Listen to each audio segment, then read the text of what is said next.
So hello and welcome everyone to this council meeting, Tuesday, July 15th, here at City Hall. We're nice to see everybody out there, and we look forward to hearing from you. And with that, we will move to a roll call, please. Councilmember Castellano. Here. Councilmember Moulton. Here. Councilmember Bauer. Here. Councilmember Contreras-DeLoach. Here. Mayor Burgell. Here. And Councilmember Fernandez is absent.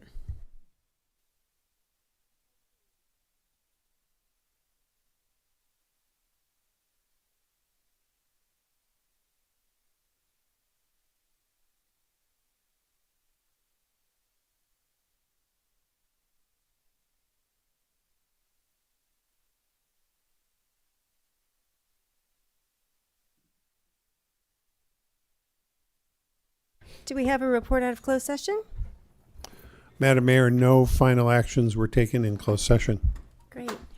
So under our mayor's announcements, we have a proclamation for Disability Pride Month to be read by Councilmember Castellano, and I believe we have Elizabeth, Hassler, Juliana, and Alex here to receive that proclamation.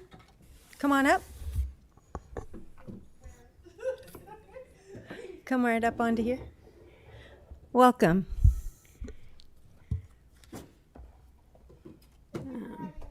Yeah. It's good to see y'all. I'm going to read the proclamation and then you'll have a chance to share anything you want about the proclamation or any events you have coming up. This is the City of Eureka Proclamation in recognition of Disability Pride Month, July 2025. Whereas July is the anniversary of the Americans with Disabilities Act, ADA, which was passed by the U.S. Congress on July 26, 1990, to ensure the civil rights of citizens with disabilities. And whereas the ADA prevents discrimination based on disability, requires that employers provide reasonable accommodations, is designed so that public accommodations meet accessibility requirements, and is recognized as one of the most important civil rights laws in history. And whereas disability is an important part of normal human diversity. And whereas disability pride enables people with disabilities to redefine unique and shared experiences as points of self-worth, serves as a tool to tackle structural challenges, bias, and discrimination, and reshapes false negative perceptions of individuals with disabilities as people with value, talents, and significance. And whereas the disability rights movement has a long history in California, nationally and internationally, and whereas Disability Pride Month is recognized and celebrated in many other cities, including San Francisco, Denver, Milwaukee, and Brighton, and whereas Eureka's second annual Disability Pride Fest is scheduled for July 19th, 2025, and whereas within the city of Eureka, many organizations support and provide advocacy for persons with all different kinds of disabilities as an expression of our commitment to inclusivity and to honoring the needs of every person. Now, therefore, I, Leslie Castellano, on behalf of Mayor Kim Burgell and the Eureka City Council, hereby proclaim that the month of July 2025 as Disability Pride Month in Eureka.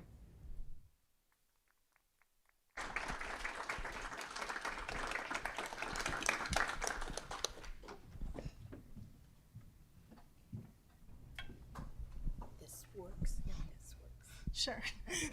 Thank you for providing the shorter one for the short among us. Yeah, this is not the first time that the City Council has been so welcoming with a Disability Pride Proclamation for Eureka. And this year is the 35th anniversary of the ADA, and it is also our first local Disability Pride Parade. So the event that is Disability Pride Fest is going to be from 12 to 5 on Saturday, July 19th at the Adorney Center, and the parade starts at 2 p.m. from the Adorney Center down to the boardwalk. And we're going to have like sign making before that. So and all kinds of different stuff. There's a pop-up arcade. There's food trucks, racks on racks, and fluff and stuff, and fry bread love. So we're really this has been a wonderful collaborative effort across different organizations in Eureka. So we're really excited. Julie, did you? Yeah, so I just want to say that in celebration of the ADA has allowed me to be where I am today, in the position that I'm in today. The ADA has protections for allowing my service dog, into buildings. When I went to other countries abroad, I didn't have that same right. Wasn't always allowed in. And so the ADA has allowed me to be welcome, and have the tools that I need to be successful. I just want to say that celebrating, disability, Pride Month is a very strong passion of mine, and I think that, being able to get people with, all kinds of different disabilities together to celebrate, to have a good time, to honor themselves for who they are, and I just think that's a special thing, and hopefully we can see lots of people come check it out and have a good time, and so it should be great. So thanks, and I'll pass it on. And then I remembered things to pass it back to me. Yeah, no, it's all you. I'm here as kind of support. Elizabeth and I work for Redwood Coast Regional Center, and we're helping kind of be the home base for organizing the event. But in all things disability pride, I usually defer to the people who have the lived experience. So typically, I don't have a whole lot to add to anything that folks say, but being an ally for folks with disabilities means kind of sometimes being quiet and stepping back and letting folks who actually have firsthand experience talk about what the challenges are, and then also lead the celebration for all of the fun stuff that comes with it sometimes too. I just, because I remembered I'm a human set of talking points, and I remembered some more of them. So just that I think disability pride can mean a lot of different things. My shirt says disability is not a bad word. So I think even just that by itself, saying the word disability and talking about disability really allows Eureka to take steps forward in how we support all people, right? And that the and I'm really, we're partnering with the groups that support parents, and so there's like all ages activities this year, and it's really just a way to showcase some of the great organizations in this city, and because we have a bunch of tablers, and so it's a way to really learn about the ways people are thriving and being supported in this wonderful place. So, Well, thank you very much for being here.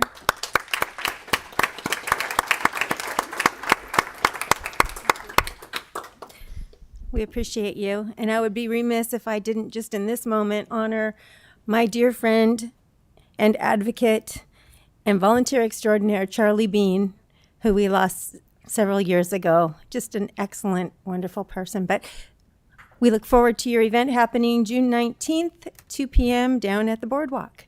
So July. July. It's July. It is July. That's what happens when you're at school. You forget these things. All right, and with that, we're going to move on to our presentations. We have a presentation this evening from Recreation Supervisor Jim Thomas, Get Out and Play Day, coming up July 26th. Welcome.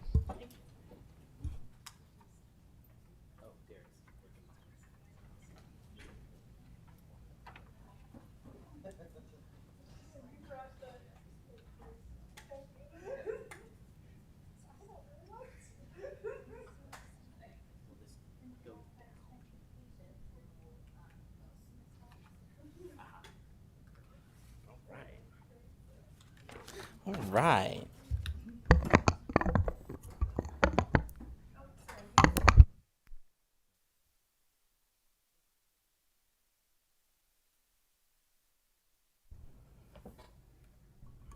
All right. Good evening, Mayor, and good evening, Council. I'm excited to be here tonight on behalf of the Recreation Division to present about Get Out and Play Day and some of the fun activities that are taking place on July 26th all over the city of Eureka. This is the 11th annual Get Out and Play Day. It's celebrating free recreation all throughout town. This year we have 15 locations. And we have a map passport this year, encouraging people to make it to a variety of locations. So you can get a stamp and enter a raffle ticket into a grand prize drawing by attending each of the events at each of these locations. This year we are returning with a lot of familiar locations and events, including the Mattakit, Humboldt Bay Aquatic Center, Halverson Park will have free kites. Claire Mayberry has interactive art projects and story time. The Clark Museum's having free admission. The Discovery Museum is free as well. Cooper Gulch has a skateboard competition. Sequoia Park Zoo is free for kids 12 and under with a paying adult, and there is animal feedings taking place every hour. The golf course has a variety of free activities as well. Sequoia Park is where we get the Team All Day shirts from because we are at Sequoia Park all day, starting with yoga. Zumba in the park comes next. We'll have hum bubbles out there blowing their large human-sized bubbles and small bubbles in between. We'll have a juggling act from Sean Lang. Humboldt Bay Fire will be there with their slip and slide. The Family Olympics from 2 to 4, where Mayor Bigel will be helping us out on that day as well. Very exciting. After the Family Olympics concludes, we'll transition into a concert from Uncle Skunkle, a family-friendly rock band, and we end the night with a movie in the park at Sequoia Park. Also, we're really excited this year to add 3 new locations that have never been done before. We're going to have some pickleball activities at Highland Park. Carson Park will have line dancing and a 16-team cornhole tournament. And there is going to be all sorts of dog fun at the Del Norte Dog Park with swimming pools, tennis ball hide and seek, and some agility courses as well. So really excited for another year this event. I think it means a lot to the community, and just, people get to try some things that they maybe haven't tried before, and go to some different parks and just create a really fun environment all over the city of Eureka. None of this could happen without our wonderful partners who are on this map and promotion for the event. Clark Historical Museum again, Humboldt County Library, Humboldt Skate Collective, and many more. As you can see, home plate batting cages as well is up there. So I hope everyone can make it out on July 26th. It's going to be a really fun special event for the community, and would love to turn it over for any questions that you might have. Questions? Councilmember Moulton? Yeah. Not a question so much as a comment. Thank you for the presentation, and to the staff and everybody's hard work for making all of this happen. Having so many different things happening all over the city is very cool. And I was just appreciating that there's something for a wide variety of ages. My mother-in-law, who is in her, however old she is an avid pickleballer all the way down to the slip and slide. So love the variety. Thank you. Thank you. Yeah, we take a lot of pride in making recreation and fun accessible to a wide variety of interests. So thank you. Appreciate that. And also, I brought some shirts and maps for you guys. Awesome. Well, thank you very much. I'm so grateful that we're not going to be cleaning fish this year. That was so disgusting. But You did a great job, though. thank you. You did a great Thank you. job. It was pretty icky. But hope to see everybody out here. What a great event. Yeah. Thank you. So much. Thanks for the time, y'all. Okay. We're going to clap for him? Yeah. There you go. All right. And then we have the Carson Park Playground Project with Project Manager Protzker.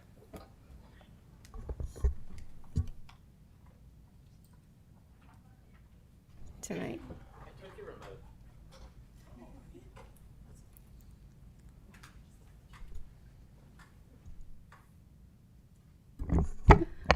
Good evening, Mayor and Council. Robin Prasker with the Community Services Department, and we are so excited to announce the Carson Park Playground Improvement Project as a partnership with Kiwanis.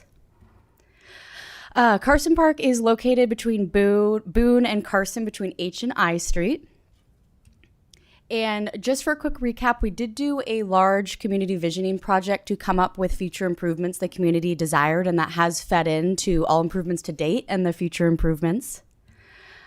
We do have a master plan, and phase 1 was complete. Not to totally recap what's been said, but new restroom and basketball court, special thanks to Rotary and CR Construction Technology class.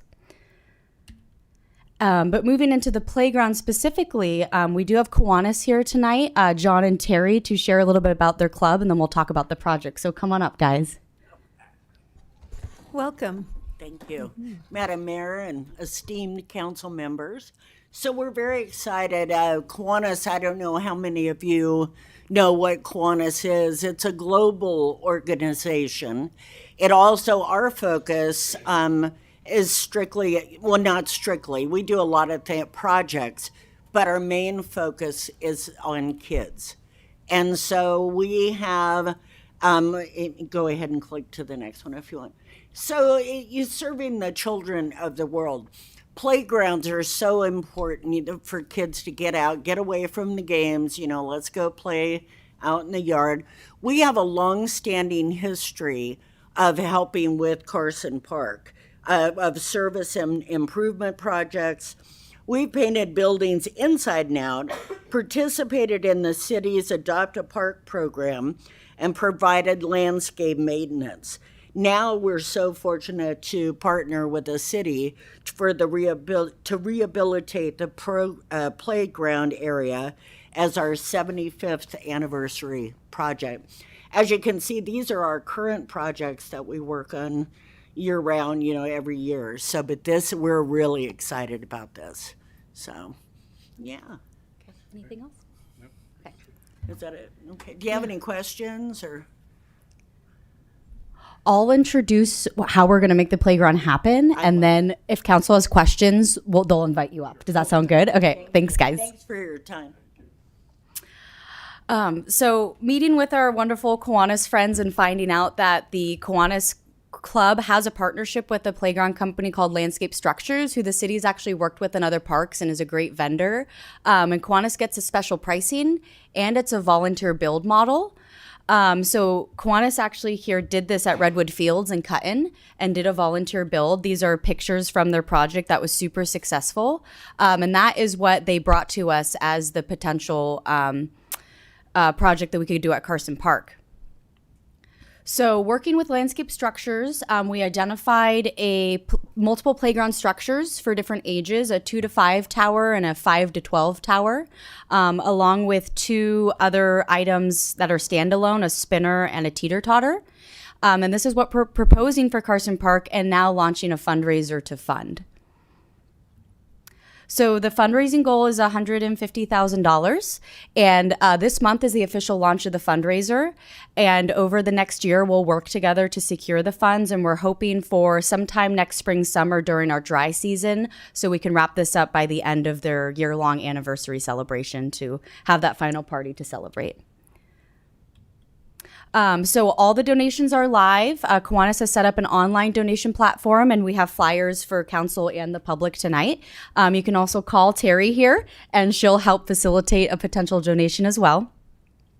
And dovetailing back to Get Out and Play Day, Jim announced that there'll be line dancing and cornhole at Carson Park, and our Kiwanis friends will be tabling to promote the project. You can come learn more about it, chat about it, see how you can get involved. It'll definitely be a community lift to make this project happen. So we're definitely excited to start engaging folks about improving that playground.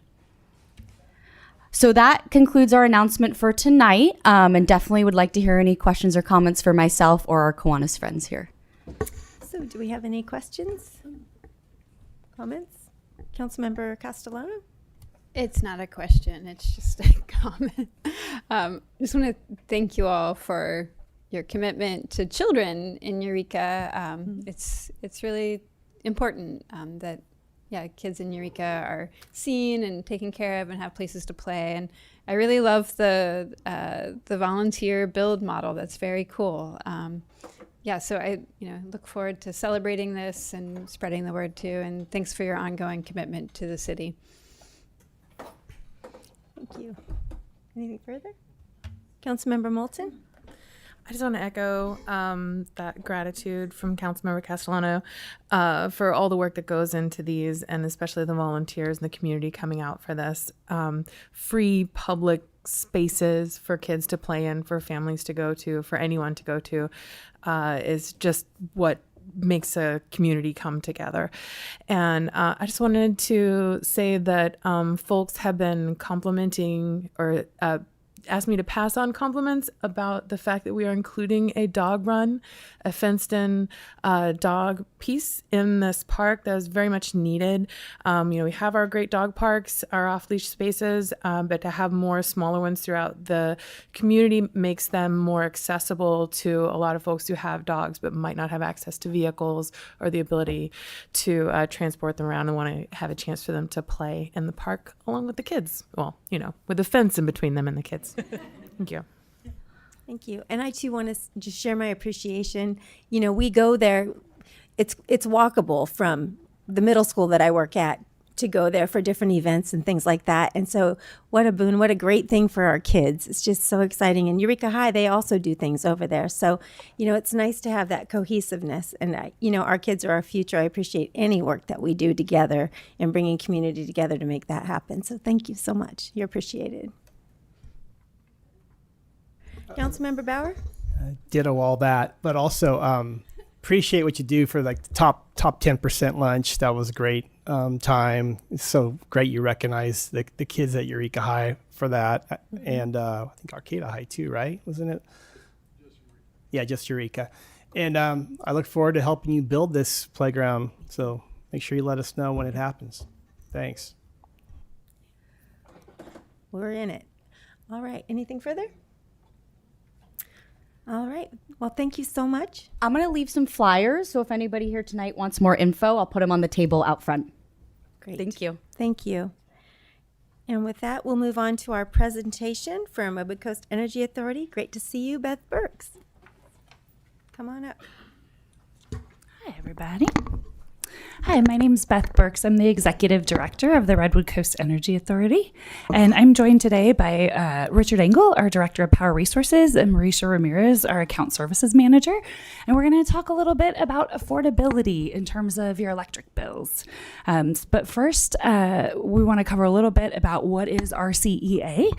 We are the generation portion of your electric bill. We are not an extra charge, but we are working towards providing energy that is 100% renewable and carbon-free, and we are quickly approaching this goal. And so it helps to keep our energy dollars local. We're what's called a community choice energy aggregator. And by keeping the money local, we're able to invest in our community and other programs, such as we have an electric vehicle charging network. We also have a variety of programs that work to bring energy efficiency and electrifications to homes and businesses. And we house the Northern Rural Energy Network, which has a variety of assessments and rebates that businesses and residents can get to support electrification and energy efficiency. So we have a wide variety of programs, and we're able to do that because we largely, money comes from a variety of sources, but largely because we have this community choice energy aggregation. RCEA is a joint powers agency. All the cities within Humboldt County are part of our organization, in addition to the Humboldt Bay Municipal Water District, the Yurok Tribe, and the Blue Lake Rancheria. So we did a version of this presentation at our own board meeting in April. It was about 45 minutes long, so we have deeply cut it for this presentation. But if you're interested in the full presentation, you can find that at our website. And basically, we did this study session on affordability because we kept hearing from our board members how concerned their constituents were about their utility bills and how it kept going up and why was this happening? What are these charges on the bills? And so we wanted to give a deeper understanding of that. So in a much abbreviated version, we do want to give you a deeper understanding of rates versus bills and what are the cost drivers behind this and ways we can reduce your bill. So we'll talk a little bit about that at the end. And just to kind of highlight the concern over affordability, I'm sure that you'll hear this from your constituents as well and others, but we are in a area of affordability concerned as defined by the California Public Utilities Commission. And what that means is that customers in the lowest 20% of income are paying more than 15% of their remaining money after they pay for housing, water, gas, and energy and gas, and they're paying more than 15% of that for energy alone. So in our area, that works out to be residents who are earning about $18,000 or less would qualify in this mix. And the CPUC says when you have 15% of your population or more fitting this criteria, that you're in this area of affordability concern. And so you can see most of Humboldt County falls within that area, as well as a good chunk of the city of Eureka. And just to kind of do some math on this, so by using these sort of percentages that they identify and some very general assumptions about, rental rates and that kind of thing. But if for folks earning about $18,000 a year, their energy bill would need to be about $33 a month to be affordable. So a lot of folks are definitely seeing higher bills than that. So you can kind of see where that discrepancy is. And another indicator of sort of the acute nature of our community in terms of experiencing high energy bills is the amount of people enrolled in income qualification programs to get discounts on their electricity bills. So these care and fair programs are through PG&E, and at least roughly a third of our customers fall within these programs, income qualify for them, or are actually enrolled. We suspect that far more qualify than are enrolled, and that's actually, we'll cover that at the end about how to reduce your bill. But just to kind of highlight again, this is clearly a critical mass for our community and something we're paying attention to. So with that, I'll turn it over to Marisha, who can give us a better way to understand what is on the electricity bill and how to interpret it. Hello, everyone. My name is Marisha. I'm the Account Services Manager here at Redwood Coast Energy Authority, and I'm going to go over your bill with everyone and kind of teach everyone how to also compare your cost savings if you're a RCA customer or if you're a bundled customer. So to start, we're going to start with what a PG&E bill looks like. So right here, this is the page that everybody is used to seeing, the first page of your bill. This is an example of an actual customer. We've adjusted the numbers just slightly for confidentiality reasons. On the first page, you can see your RCA total charges. If a customer has a payment plan, as this customer does, you'll also be able to see it on the first page. And if somebody is enrolled in any of the programs Beth just mentioned, like Care, FARA, or Medical Baseline, it will also show up on the front page here. So if you think that you will qualify for one of these programs and you look at your bill and you don't see that there, give us a call and we'll help you enroll in one of those. So our page is not located anywhere near the top. You have to scroll a little bit. So depending on your bill and your rate, we might be on the 7th or 8th or 9th page. So eventually you will find the Details of Redwood Coast Energy Authority page. And this is what ours looks like. So we are on everybody's PG&E bill who is not a bundled customer. On this page, you can see your total usage, RCA's contact info, which we are working to actually phase out the 1-800 number and only have our local number. I would like to point out that even though we have a 1-800 number, it is all leading to our local number. So it's local staff helping you. So if you call us, it'll be somebody from a Eureka office. We have 2 of them that will be helping you. Next, you can also see what rate you're on the Redwood Coast Energy page. You could also see this on your PG&E electric portion of your bill as well. It's listed in a couple different places. And then next, you'll be able to see if you are using more during off-peak or on-peak on this page as well. And this particular bill has a couple of winter charges on there because we processed a rate change between the time that this bill came out. So this isn't average, but sometimes customers will see things like this that make their bill complicated to read. So if you have any questions about your bill on why you're seeing 4 different winter charges, feel free to call us and we'll be happy to explain that to you. And again, you could also see the total on this page as well. So PG&E's electric delivery charges page. I bring this up because in order to compare what your cost savings is to RCEA, you'll have to reflect and look at the electric delivery charges page, where you can see what's referred to as the generation credit in a negative amount. The reason this is in a negative amount is because PG&E is deducting it because we, RCEA, are charging you for this. Next, there is the power charge indifferent adjustment that you will need to reference for our little math problem that we will do next. And then there is the franchise fee. Both of those fees are what everybody pays. So we're going to do a little calculation together. So the original fee that Redwood Coast Energy Authority that I pointed out that we show on the first page and on the details of Redwood Coast Energy Authority is listed right there in green for $36.22. And then what I just went over from the PG&E electric delivery charges page, which was that generation credit and the power charge indifference and franchise fee. So if we take the generation cost and then we take the PCIA and the franchise fee and we add it all together, we'll get what's called the comparable amount for this project of calculation. And then we will take the PG&E generation credit, which was shown in negative for $39.17, and we will subtract that comparable amount, and you'll get to your savings of 29 cents. And I'd like to note that if you do this calculation on your own bill, it will not be 29 cents. Everybody's will be a little different, and this one was adjusted slightly for confidentiality reasons. So do we have any questions about that? Questions? Not yet. Okay. All righty. I'm going to pass it over to Richard Engel. Thank you. Thank you, Marisha. Good evening, Mayor Burgell and council members. I'm Richard Engel, Director of Power Resources, and I'm just going to talk a little bit more about what makes up the charges that customers pay.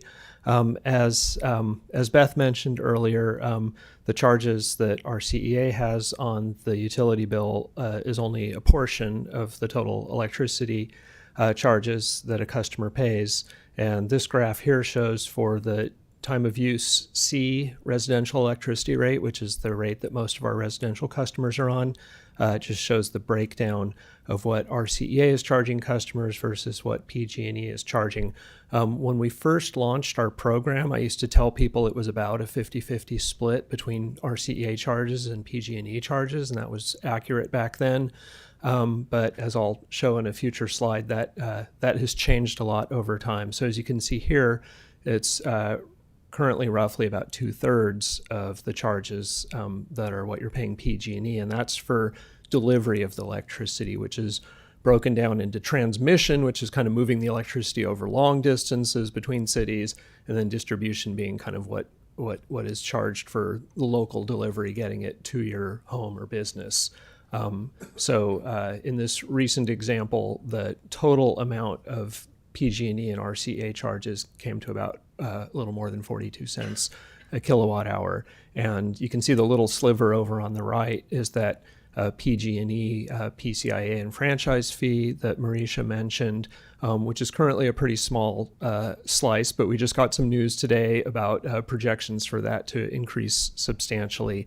That's sometimes referred to as kind of an exit fee. It's what PG&E charges the customers who participate in a community choice energy program, and the idea behind it is to make PG&E whole for commitments they made for power purchases before our program existed, like long-standing old contracts that they had for power to customers they're no longer serving. So we spent a lot of time talking about rates. That was most of what Marisha presented to you, because rates are what we think about all the time in our work. But what do customers really care about? It's not the rates, it's the total bill. And if you think about it, you have to multiply the rate, dollars per kilowatt hour, times the amount of usage, how many kilowatt hours are being used, to come up with the bill. So if you really care about affordability, you don't want to just think about rates, you also want to think about the usage.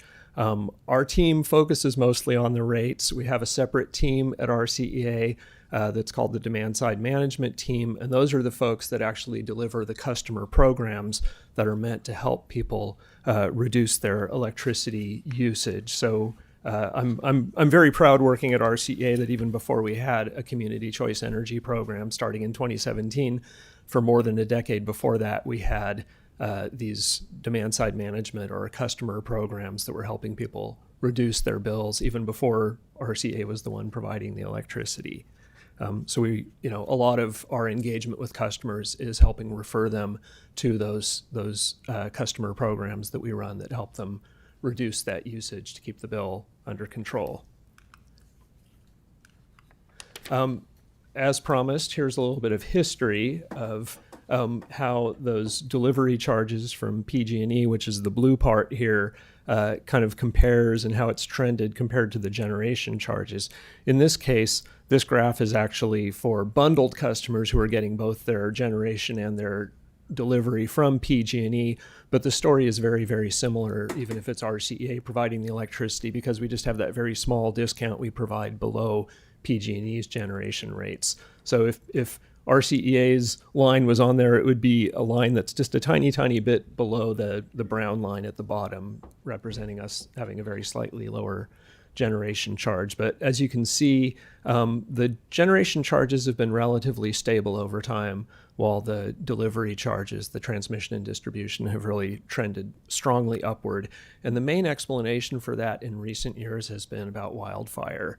Since the wildfires that happened, including ones that are directly traceable to failures on the electrical system that started the fires, PG&E, with the Public Utilities Commission permission and encouragement, have made huge multi-million-dollar investments in what they call grid hardening, which is a very expensive process of reinforcing the grid in ways that will make it less likely to cause wildfire, but that has certainly come with a cost that shows up on customer bills. So how do our rates compare? Well, as we've talked about, we do have a small discount below PG&E's rates. So if you look at the rates column there, the RCA number is just a little bit smaller than the PG&E number. For California as a whole, the rates are much lower than PG&E or RCA. Why is that? It's mainly because of municipal utilities. About a quarter of the electricity sold in California gets sold through municipal programs like SMUD in Sacramento or LA Water and Power. Just municipal utilities have a long history of being able to deliver electricity for much lower costs than utilities like PG&E are able to do. And if you go down to the U.S. row, we're told time and again that California has high utility rates. We certainly do. The U.S. rate is only a little more than half of what California electric rates are, which is one of the reasons that it's hard to attract industries to California, and a lot of them that are here consider moving out of state because they know they can get their electricity so much cheaper elsewhere. Now, it's interesting, if you look at the bills column, it doesn't really follow directly from what you see looking at the rates. In California, the bills tend to actually be higher than they are here on the North Coast, and that has a lot to do with climate. We just have a really mild climate on the North Coast. Most homes here don't even have air conditioning, and summer air conditioning usage is one of the really big drivers of residential electric bills elsewhere in the state. So even though the rates are much lower in California, their total bills tend to be higher than we have here.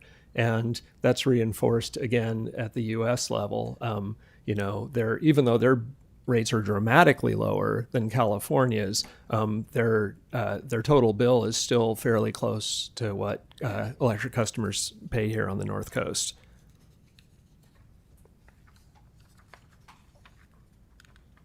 So with that, I'm going to hand things back to Beth to take things home. Yeah, thank you. Yeah, so we wanted to cover just a little bit on ways that people can lower their bills. And certainly, if you think, if people think they may qualify or they could be income qualified for CARE or FARA, you want to sign up for that, you can reach out to us. We can help with that. And, I would say if anyone's on any other type of program like CalFresh or something like that, or Medi-Cal, chances are good that you would also qualify for these programs. So that'd be a really quick indicator. You can call our CEA and request an analysis to determine if you're on the most economic rate. Sometimes depending on the way you use electricity in your home, different rates could be more beneficial. So simply changing the rate could have a positive impact on your bill. And then also we have a ton of rebates and programs we can to reduce energy usage. So we can help you with a home energy assessment. We can give you a free residential energy savings kit. It's got a tool in there that actually helps you. You can plug it in and see how much each individual appliance is using to give, just kind of think about it, in addition to a lot of other fun things that help you save energy. So we've got a wide variety of ways that we can be of service. I also wanted to mention that PG&E has a program right now called Match My Payment. And this is for people who are more than $100 past due on their energy bills through PG&E. And anyone who's up to 400% above the federal poverty limit can qualify. So this is even a little bit higher income earners that don't often qualify for things like CARE and FARA. But if you start making payments towards your past due amount, PG&E will match that amount up to $1,000. So it's a really good time to kind of get current on your bills if that's something that somebody can do. And again, you can get information on all of this at PG&E's website, but we're happy to help facilitate that as well and let you know where to go and be kind of a liaison in that respect. And then again, just things that we do. We spend a lot of our time directing customers. Again, I think Marisha mentioned, we're all local here. So we have a staff answering the phone. They're here in Eureka. You can stop by the office, but we do direct customers to existing resources and programs, both our own and PG&E's. We do like to inform customers of the savings of our CEA that we've delivered over the course of our existence. So as a community choice energy aggregator, we've been around since 2017. And, I know Marisha showed that example of 29 cents a month here and there, but it really does add up. Those savings have amounted to over $7 million in savings for ratepayers throughout Humboldt County since we came into being. So it's just a little bit every month, but collectively it really has made a big difference. And then we want to really educate customers and our community about the root challenges and the balancing act needed when we consider what goes into an electricity bill. And so as Richard mentioned, things related to wildfire in there. And so it really is this balancing act. We have affordability, but we do want to have a safe transmission and distribution system. We do want to have energy reliability. We want our energy to be clean, and we want to have innovative programs around this. So that all has to constantly be balanced with affordability. So, that's what our team works really hard on and advocates for in a lot of different venues to make sure we keep all those things in mind at the same time. So with that, that's kind of the end of our presentation. We'd really just encourage folks to, reach out to us if they have any questions, and we'd be happy to take them now from all of you as well. Any questions?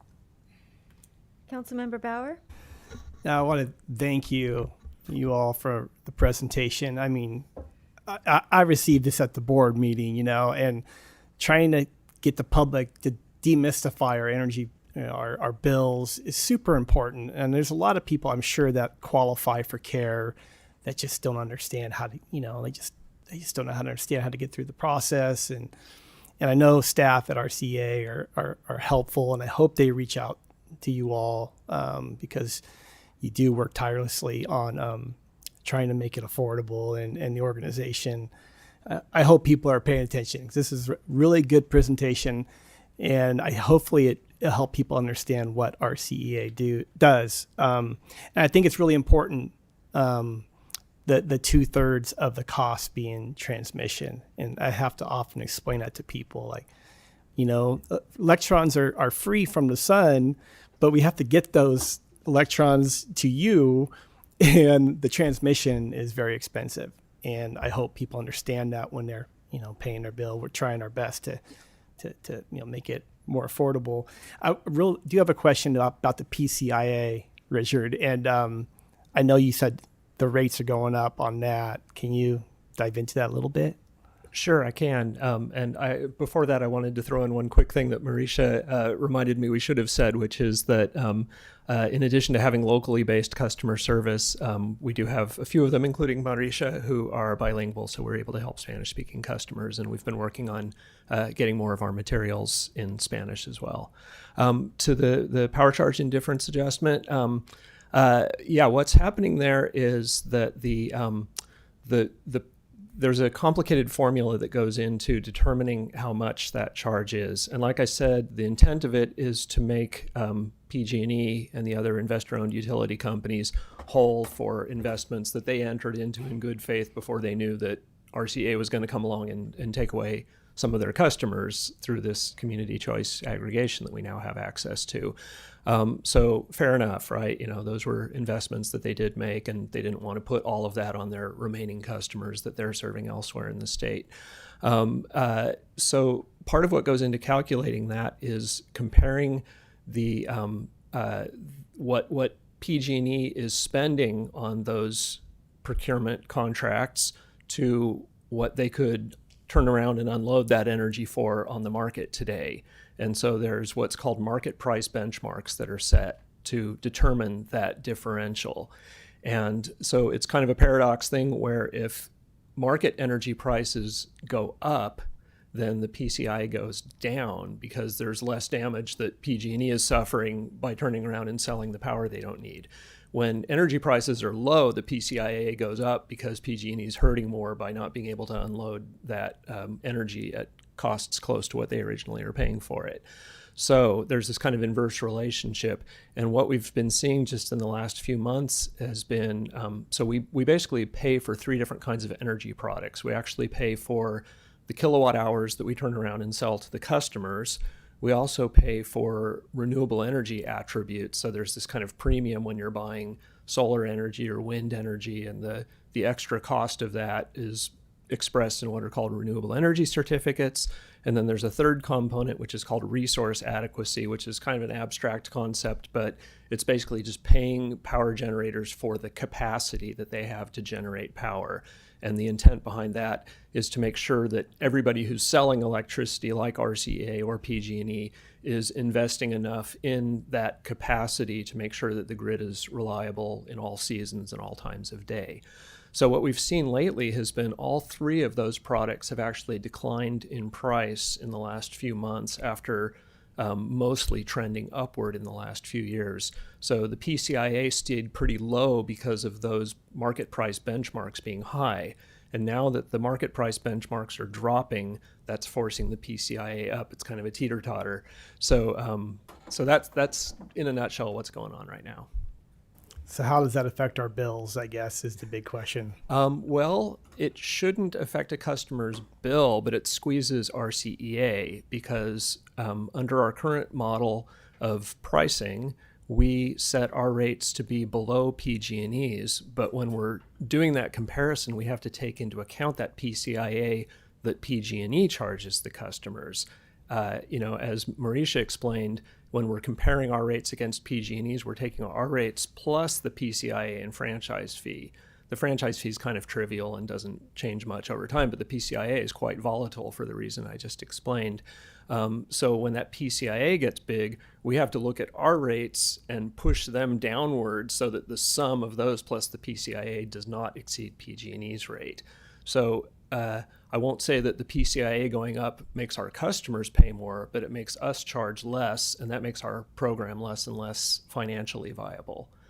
So we just had a presentation from the Energy Authority, the outside company that helps us with our portfolio management, and just this morning they were showing us the latest numbers on that and how we can expect our net revenues that we use to build reserves and fund customer programs.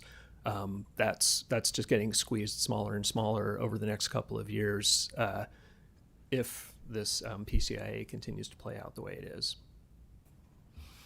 Thank you for the information. Appreciate it. Anything further? Seeing none, thank you so much for being here. That was very informative. We appreciate you.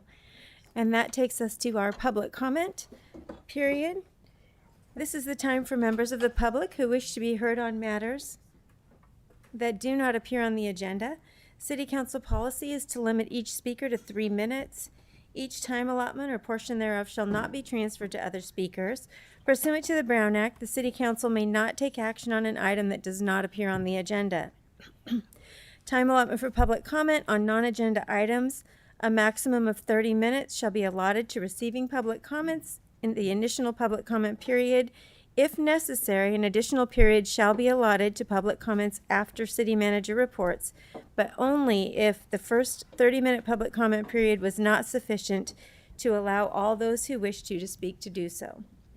The public will be allowed to speak concurrently with the calling of an agenda item following the staff presentation of that item at the time an item is considered. The mayor will ask those attending the meeting in person to line up on both sides of the council chambers or raise their hands for remote participants to use star 9 on the telephone or the raise hand function in Zoom if they wish to address the city council. The maximum amount of time for each person to speak and the total amount of time allotted for each item will be determined based on the number of people indicating an interest in speaking and the amount of business to be conducted on the agenda. In certain circumstances, and when necessary to ensure a full opportunity for public input, the mayor may adjust the amount of time allowed for public input and/or the time allotted for each speaker. Is there anyone here from the public who would like to speak on a non-agenda item?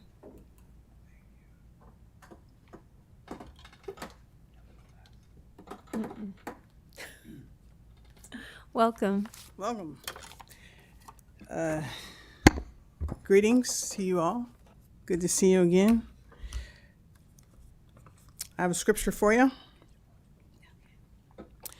Why do the nations rage, and the people plot a vain thing? The kings of the earth set themselves, and the rulers take counsel together against the Lord and against his anointed, saying, let us break their bonds in pieces and cast their cords from us. He who sits in heaven shall laugh. The Lord shall hold them in contempt. Then he shall speak to them in his wrath and distress them in his deep displeasure. Yet I have set my king on my holy hill of Zion. I was supposed to read this to you about maybe a month ago. The Lord gave me these verses to read to you, like I said, about a month ago, and I asked him, how can I change people who always think they are doing the right thing? In response, he said to me, you don't. That's what I do. I have obeyed, and I trust he will do the rest, because today is the day of salvation, and I trust his will over your counsel and how you decide things, that he will speak to you, and you will listen. And I appreciate your time for allowing me to be here and speak to you as well. Like I said, this is not my favorite ministry, but I do it out of obedience and because of you guys. Lord bless you and keep you. Thank you. Amen. Thank you. Is there anyone else in chambers here to speak on a non-agenda item? Seeing no one, we will bring it over to Zoom. Ellen?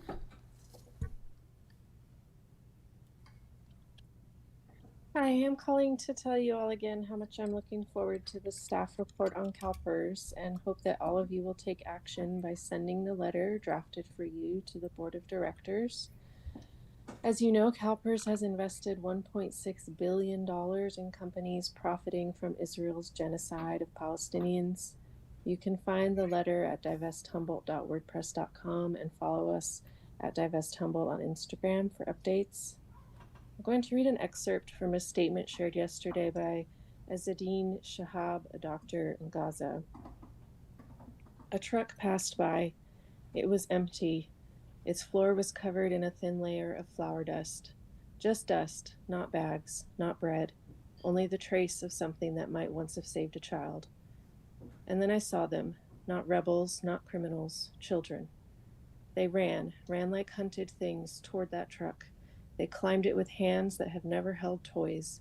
They fell to their knees as if before an altar, and they began to scrape. One had a broken lid, another a piece of cardboard, but the rest used their hands, their tongues. They licked it. Do you hear me? They licked flour dust from rusted steel, from dirt, from the back of a truck that had already driven away. One boy was laughing, not because he was happy, but because the body goes mad when it is starving. Another was crying quietly, like someone who no longer believes anyone is listening. And I stood there, with all my shame, with my hands in my pockets, like a man waiting for a bus, like I wasn't watching the end of the world. I wanted to scream, but what scream can reach heaven when heaven itself is deaf? What words can I offer? What words can explain the sound of child's tongue scraping against rust for a taste of flour? There are no metaphors left. There is no beauty in this, only sin, only crime, and we are all guilty. End quote. 61 Palestinians were murdered in Gaza yesterday by the Israeli forces. The total death toll of this genocide is impossible to know, but it is estimated at around 400,000 people. At least 875 starving people have been killed since May while seeking food at the so-called humanitarian aid sites, which are actually just traps run by Israelis and Americans. Democracy Now! Reported today that Israel is increasingly using grenade-firing drones to enforce evacuation orders, with an Israeli soldier quoted as saying, "It's like a video game." Israel and the U.S. and international surveillance, heavy equipment, and weapons companies continue to provide for and profit from this Holocaust. I urge you to send the letter to CalPERS tonight. What on earth are Thank you you, waiting Ellen. for? Carpani.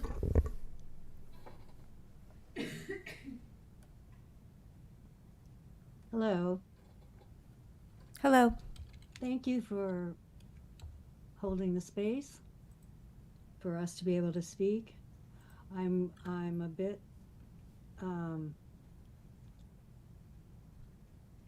in shock. Ellen just presented one of the most vivid accounts of what goes on in Gaza and other places in the world daily. I came here tonight simply to say that I have not yet heard that Mayor Burgell or the council persons Bauer, Moulton, or Contreras-DeLoach have sent their letters to CalPERS. I especially after hearing that quote, I can't even imagine, if you know anything about it, what would keep you from sending those letters? How in the world could you live with being connected to those kinds of atrocities? The number of children that are killed every day, playing in the dust, then dead. I cannot wrap my mind or my heart around anything that would keep you from sending those letters.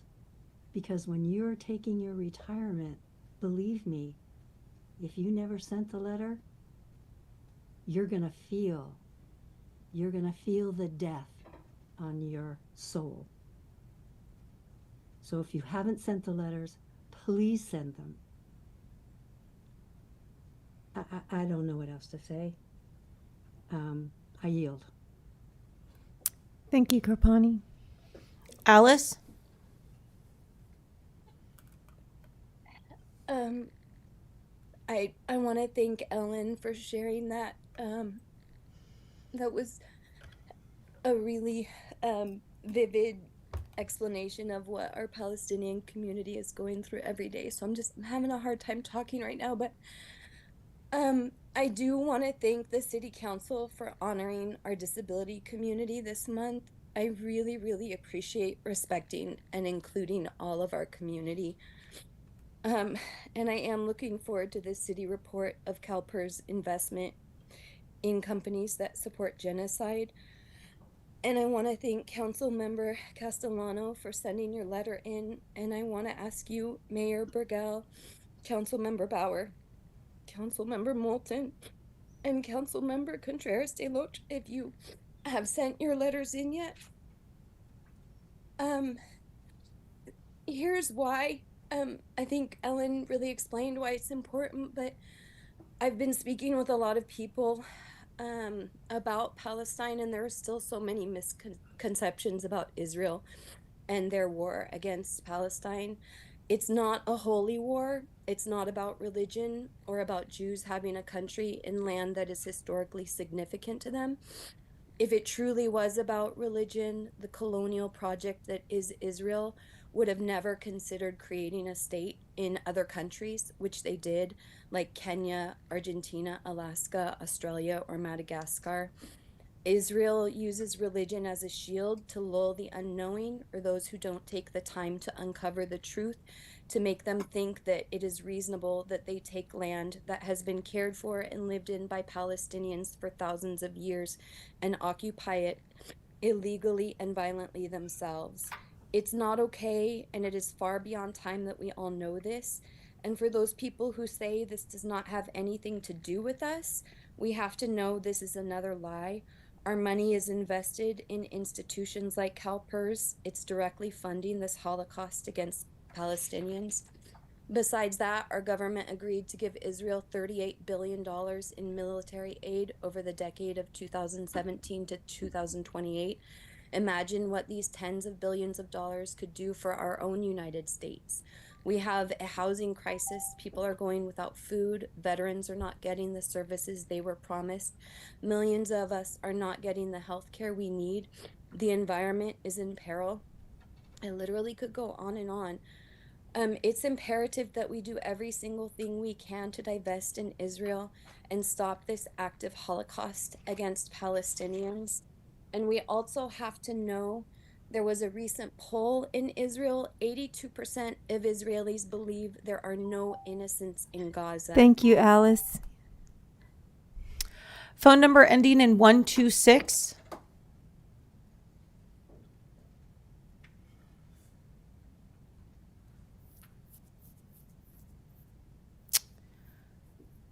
Phone number area code 949.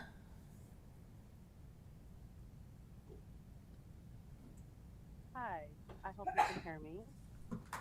I would like. You're kind of quiet. Can you turn up your volume? Or maybe we can do that here. I would also. There, we can hear you now.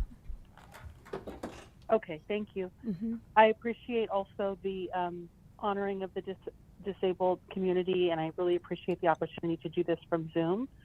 So thank you for that. I very much look forward to the report on the investments that CalPERS has in genocide and in the war machine in general. I don't know if you're aware that Francesca Albanese she's the human rights rapporteur on the Palestinian territory. She has published a report on like 60 companies detailing how they legitimize and profiteer from this genocide, but not just that, but also the longstanding occupation, which the World Court ruled July of 2024 is criminal, as well as the illegal settlements, all of which, its apartheid must be dissolved, dismantled by July 2025. Obviously, that's not happening. Instead, it's violent ethnic cleansing in all of occupied Palestine, as well as genocide of varying speeds, the final solution. So what we are seeing is just the end result of the expansionist settler colonial project on the lands of Palestine, started by European Zionists and racists who don't give a damn about Jews, just the way Israel doesn't give a damn about Jews, or the United States for that matter. Palestinians, I remind, speak a Semitic language, and they are being annihilated right now. I was watching a video last week of a toddler on the floor of a makeshift patient area in Gaza. Their hospitals are bombed out and destroyed, as you might know. It's clearly injured and is crying. It's saying, "Mama, Mama, Mama." And I wrote to the city council before that it makes a mother instinctively want to respond, because you're hearing this every day in these videos.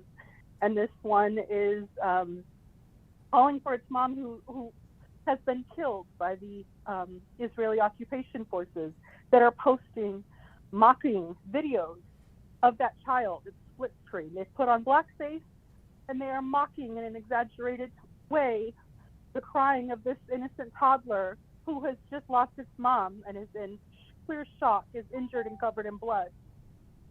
This is what is worse than even what Nazis did. Hitler and the Nazis really did try harder to hide the Holocaust. We have other videos being posted by these people that hang the children's dolls, the Palestinians' homes that they've just violently displaced and or murdered that family. And they have written dick pics in graffiti on it. And we've seen the mangled bodies of those dolls. That's reenacting the crimes. We've seen the real bodies. We see them every day. Thank you. Thank you. Appreciate your comments. Sarai?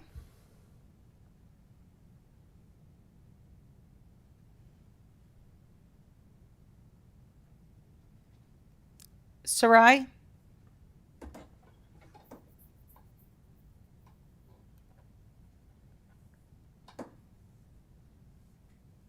She's unmuted, but I'll go to the next one. Fry?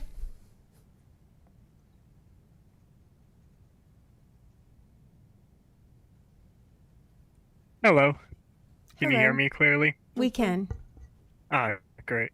Hello. I was just wanting to make my voice public that I think you should make an effort, as the community has clearly showed, to divest from CalPERS, and that is all I have to say. Thank you.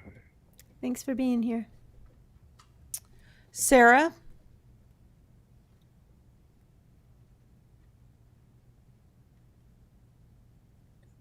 Hi. Yes, I also just wanted to add my voice to the community members that are asking for divestment from CalPERS, and also just some knowledge about that. I know that some of the city council members were interested in looking into that, and we haven't really heard anything further. So wanting to hear more in that round. Thank you.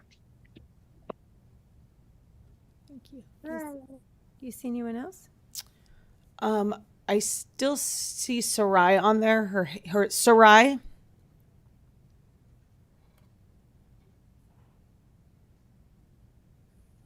Okay, I think I've done it. Can you hear me? Yes. We can. Thank you. Amazing. Hey friends, it's been a long time, and I just got done working, so my brain is kind of jumbled. So go with me on this journey. I really also want to support divestment from CalPERS, and also thinking about that CalSTRS. There's a lot of different ways that folks are able to, add their support, make sure that we're speaking up about what's going on in Palestine and really all over the world in multiple situations. And I'm noticing more and more folks are becoming more and more comfortable speaking about Palestine. I know that there was a mix-up with the Multicultural Festival and some representation wasn't there, but even still, folks wore their flags and wore their kufiyas, and were able to make a support for Palestinians known. And I'm just wanting to uplift that sentiment and be really so happy and excited that folks are, having experiences where they're forced to face what's going on. And I'm just so happy that folks are continuing to, come awake with this new information and knowledge. And I just want to thank folks that have sent their divestment letters, and folks who are still thinking about it. And I also want to extend this because I know that it's festival season and Reggae on the River is coming up. And I expect to see a lot of support for what's going on in Palestine there too. And I'm just wanting to really encourage the city council to preemptively encourage freedom of speech and preemptively encourage folks to show their support at festivals and at things like that. We know that Reggae on the River brings a lot of Black artists up to Humboldt County, and it Black artists often come to Humboldt County, and they're often playing for crowds who maybe are not majority Black. They're oftentimes majority white, and these folks love reggae, and these folks are coming in a spirit of community. But having gone to reggae several times, there is still an undercurrent of privilege, an undercurrent of racism, and even Black folks and folks of color who do make it there, I've heard stories where folks do not feel welcomed and do not feel comfortable even listening to music from their kin and from, their community members. So in the same vein that I'm wanting folks to come awake and speaking about Palestine and speaking about things that are going on globally, I'm also wanting to connect that to the way that folks in this town, in this area, are made to feel. As more and more people are coming awake with an understanding of solidarity for Palestine, we're continuing to come in awake with solidarity with Black folks, solidarity with Latino folks, solidarity with Asian folks and Native folks. So I'm just wanting to encourage the city council, maybe reach out and invite. Thank you, Sarai. Your time's up. Thanks for being here. Are you seeing any other hands up? I see no one else on Zoom. Okay, so we will close this public comment, which brings us to council reports. And we're going to start with Councilmember Contreras-DeLoach. Yeah, so we just had our last council meeting about a week ago, so I don't have a lot to report. I did attend our emergency shelter ad hoc with our city manager and with Councilmember Fernandez. Also, had an unofficial meeting about the Gulches and Greenway ordinance that we're going to be looking at this evening. So talked with quite a few constituents about that. That one was kind of impromptu, bumped into a whole group of people that wanted to talk with me about it when I was out having breakfast. But still, it's good. I'm glad constituents feel comfortable coming up and approaching me and talking with me. And I had an opportunity to sit and visit with them for quite a while. So that was really, actually, I really appreciated that. Let's see. Attended Friday night market. Had some family in town visiting and took them there and as tourists, and they really had a great time. Had a brief chat with Chief Citro. Gave me some updates on different things and how some of the firefighters were doing. Some that had been recently injured in one of their calls. And then upcoming on July 23rd, Cal Cities is doing a coastal quarterly forum, and they'll actually have the Coastal Commission is going to be presenting as part of that. So it's just over Zoom, going to plan on attending that. They'll be talking about the plans about sea level rise and the tools that they plan to offer as help for cities. Thank you. Councilmember Bauer? Yeah, thank you. We had a Humboldt Bay Fire JPA meeting. Was it on the 9th? Or did we not? I forget. I'm looking at my calendar and I'm totally spaced out on that. But had a Cal Cities governance committee meeting. So basically setting policy and whatnot at the state level, where I represent Northern California or coastal Northern California. And it was a pretty uneventful week other than that. Thank you. Thank you. Councilmember Moulton? Thank you, Mayor. We did not have a JPA meeting on the 9th. We didn't have a quorum due to summer vacations. I was in town, though. I was ready to work. But I did get to go to Friday night market, which is absolutely bonkers. It's so packed out there. So good to see so many people, so many small businesses out there doing their thing. And I'm headed to summer camp soon, so we're in full-on bake sale mode. Everything is scraping together those last scholarships that we need. And I'm also looking forward to, and I talked a little bit about it at our last meeting just 7 short days ago, that the mayor and I are going to be going to Eureka's sister city of Kamisu, Japan. The city of Kamisu is celebrating its 20th anniversary of becoming an official city, the size of a city, and they're flying Mayor Burgell and myself and the head of the Kamisu Sister City Project, Jay Tillman, over to the Ibaraki province to enjoy their celebration for a brief couple days, and I wish I could stay longer and get to know it. But we did have a meeting with the head of the project here and talked about how to potentially expand that. They're doing letter writing, pen pal programs, and one of our sort of short-term stretch goals in the next few years is to be sending students again. We have exchanged students before for tours, and we're hoping to get that project up and running again, so we can send some kids over there and invite some Kamisu youth to Eureka. Thank you. Thank you. Councilmember Castellano? Yeah, like other council members said, it's only been a 1 week since we were last here, but I was able to give a tour to the Chamber of Commerce's Leadership Redwood Coast group of the Cultural Arts District. There's a lot of great folks in that group. It was really fun to share with them about the arts, culture, and tourism economy. I, along with Supervisor Arroyo, helped facilitate the Humboldt Transit Authority's strategic planning session last Friday. So it was a good opportunity to get together with board members and staff for HTA and talk about 5-year plans and also longer-term 20-year visions for transit in our communities. That's pretty much what I've been up to. Thank you. And then finally, it has been just 1 week, but I was invited to go to the Christian Motorcycles Association breakfast. And I have to tell you, I had such a great time listening to all the things that they do in our community. And they'll be at Bikes by the Bay. They do Cruise in Eureka. They have a state rally coming up. They do the Crabs Night. They do the drag strip. They're just really involved in our community. So it was really wonderful to get to know and to meet them. And what was really fun was that there were people there that I knew 30 years ago that I haven't seen in that long. And so it was really nice to reconnect in that way as well. I also, yesterday, had the opportunity to go hang out down at Bayview Village, which is the new village down the Crawley Project, down at the end of Hickshari. And I'll tell you, it just is such,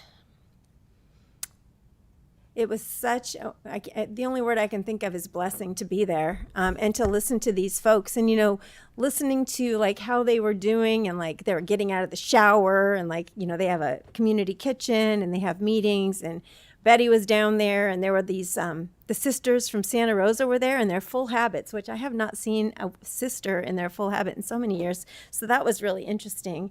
But when I talked to the people that were living there, one common theme came forward, one common theme.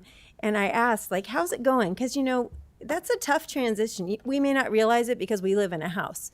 But to be out on the streets for 10, 15, 20, even 35 years and then transition into 4 walls and being indoors and having those parameters can be very challenging for folks. And so when I was checking in with them, the one word that came forward with most people I talked to was, it's so serene.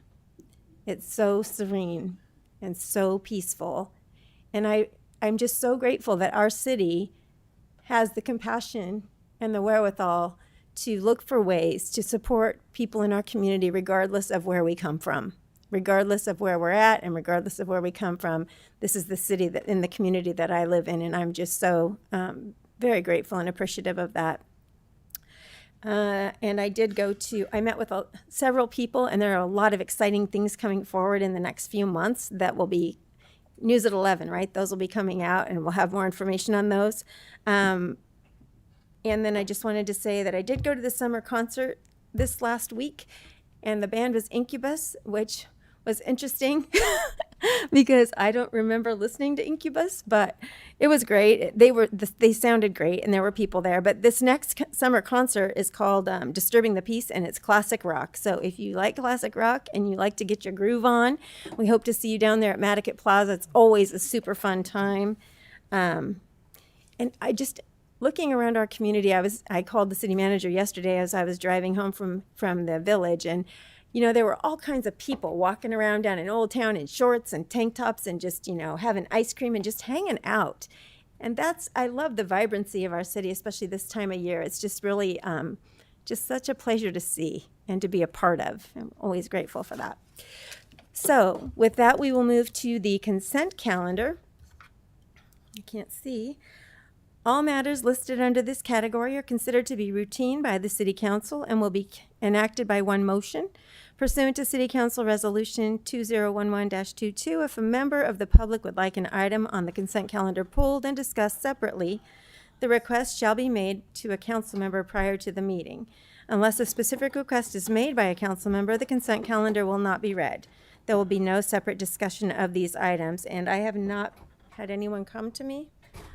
So if we could get a motion to approve as written.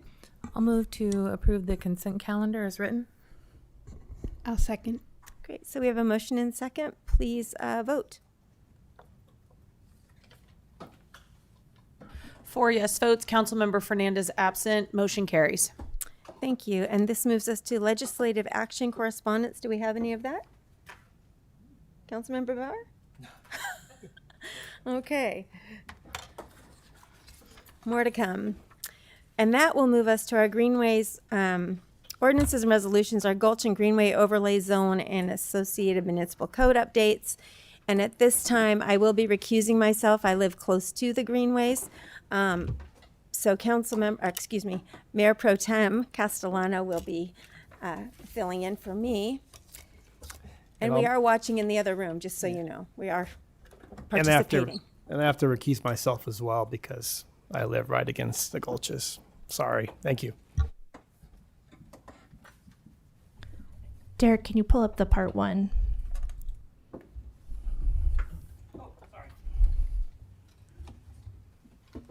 Hi, I'm Director Kenyon. I'll be presenting tonight. This item involves 2 bills, but we're going to talk about them separately. Since the first bill, 1044, we have some recusals on. Okay. So this section of my presentation is on 1044, which adds a Gulch Greenway overlay zone to the inland zoning map and adds Gulch Greenway overlay zone regulations to the zoning code, including additional permitting requirements for a subset of the overlay known as the Gulch Greenway Management Area. Just quickly, a timeline of how we got here. There is a policy in our 2040 general plan to adopt these regulations. That general plan was adopted in 2018, but we had the same policy back in our 1997 general plan. There was an effort in 2022 to work on this ordinance, including a workshop, survey, and several open space and planning commission meetings. And then City Council added this to their strategic vision as a 2-year goal.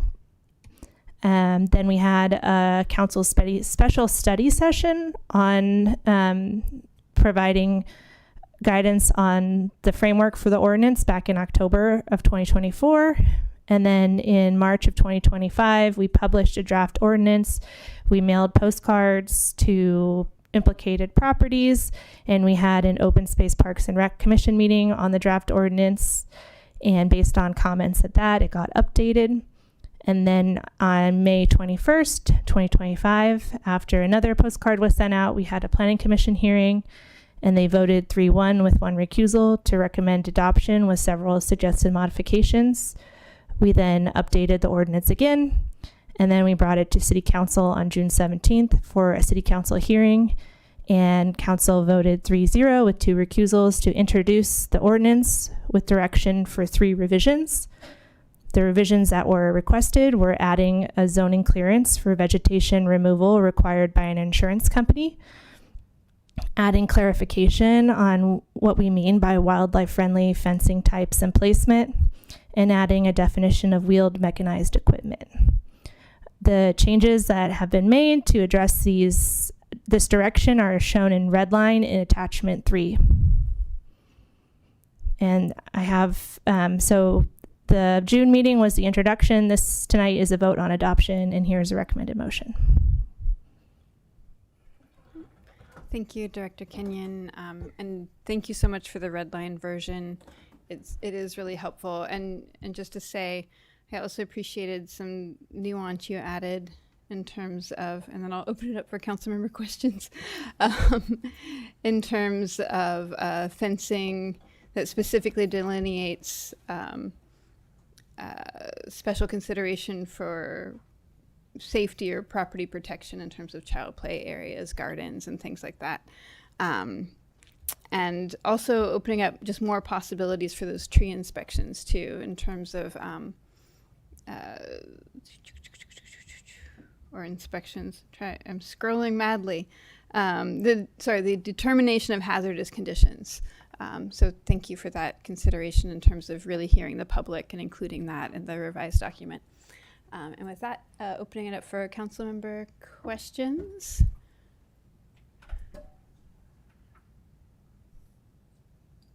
Councilmember Contreras-DeLoach. I can't find my notes.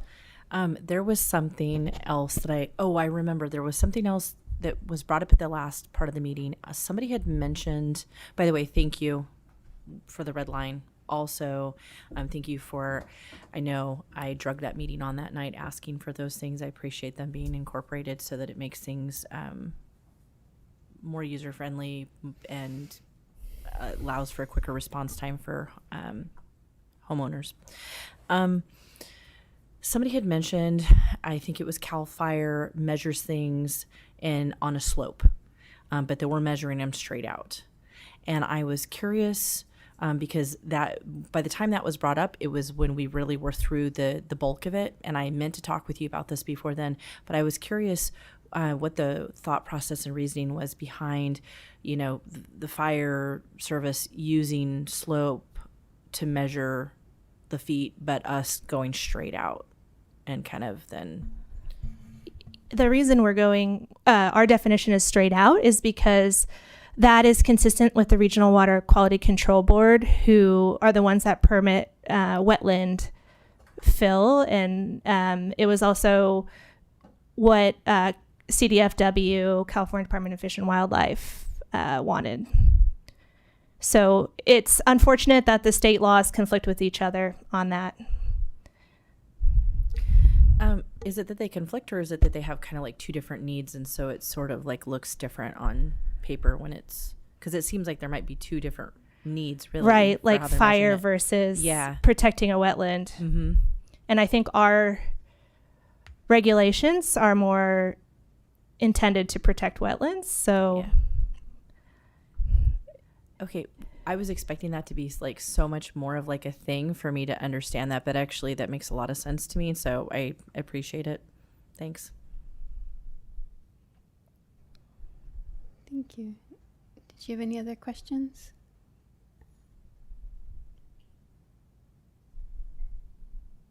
You're good. Oh gosh, I'm sorry. No, I was just rereading through it. Yeah. I don't at the moment. So. A comment? I said I do not. Oh, you do not? Okay. Yeah, apologies.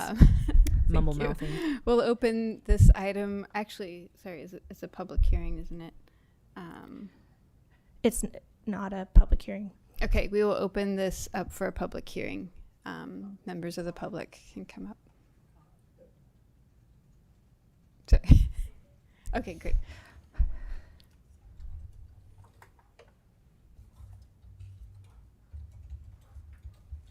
Thanks for being here. Thank you for being here. And I just want to clarify that slope versus horizontal protection zone. The state of CAL FIRE does slope distance on wet areas, water courses, that type of thing. That is acceptable to DFW and water quality. And the state regulations, basically with regard to managing timberlands and forested landscape, supersede what DFW or Fish and Game may require. And my comment is I just wanted to make sure that the CAL FIRE, as I said, has authority over the forested landscape. These gulches are a forested landscape, and I was just trying to make sure that I wasn't going to get hung up on anything where there were discrepancies between the Gulch ordinance and CAL FIRE's requirements. And I am assuming that on our permitting with CAL FIRE, that would supersede some of the ordinance requirements of the Gulch ordinance. And if it didn't, I was just concerned about harmonization of the ordinance with CAL FIRE and its regulations in managing the forested landscape. So thank you for that. I just wanted to clarify that statement. Thank you.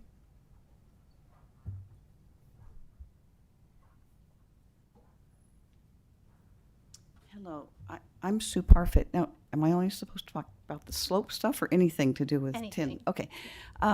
Thank you for the redlining. I appreciated being able to see those changes. I was concerned about some of those things. And the one I wanted to talk about right now, though, was the insurance. I was surprised by the way it was worded, that it says that vegetation removal, when it's required by the property owner's insurance as a condition of maintaining coverage.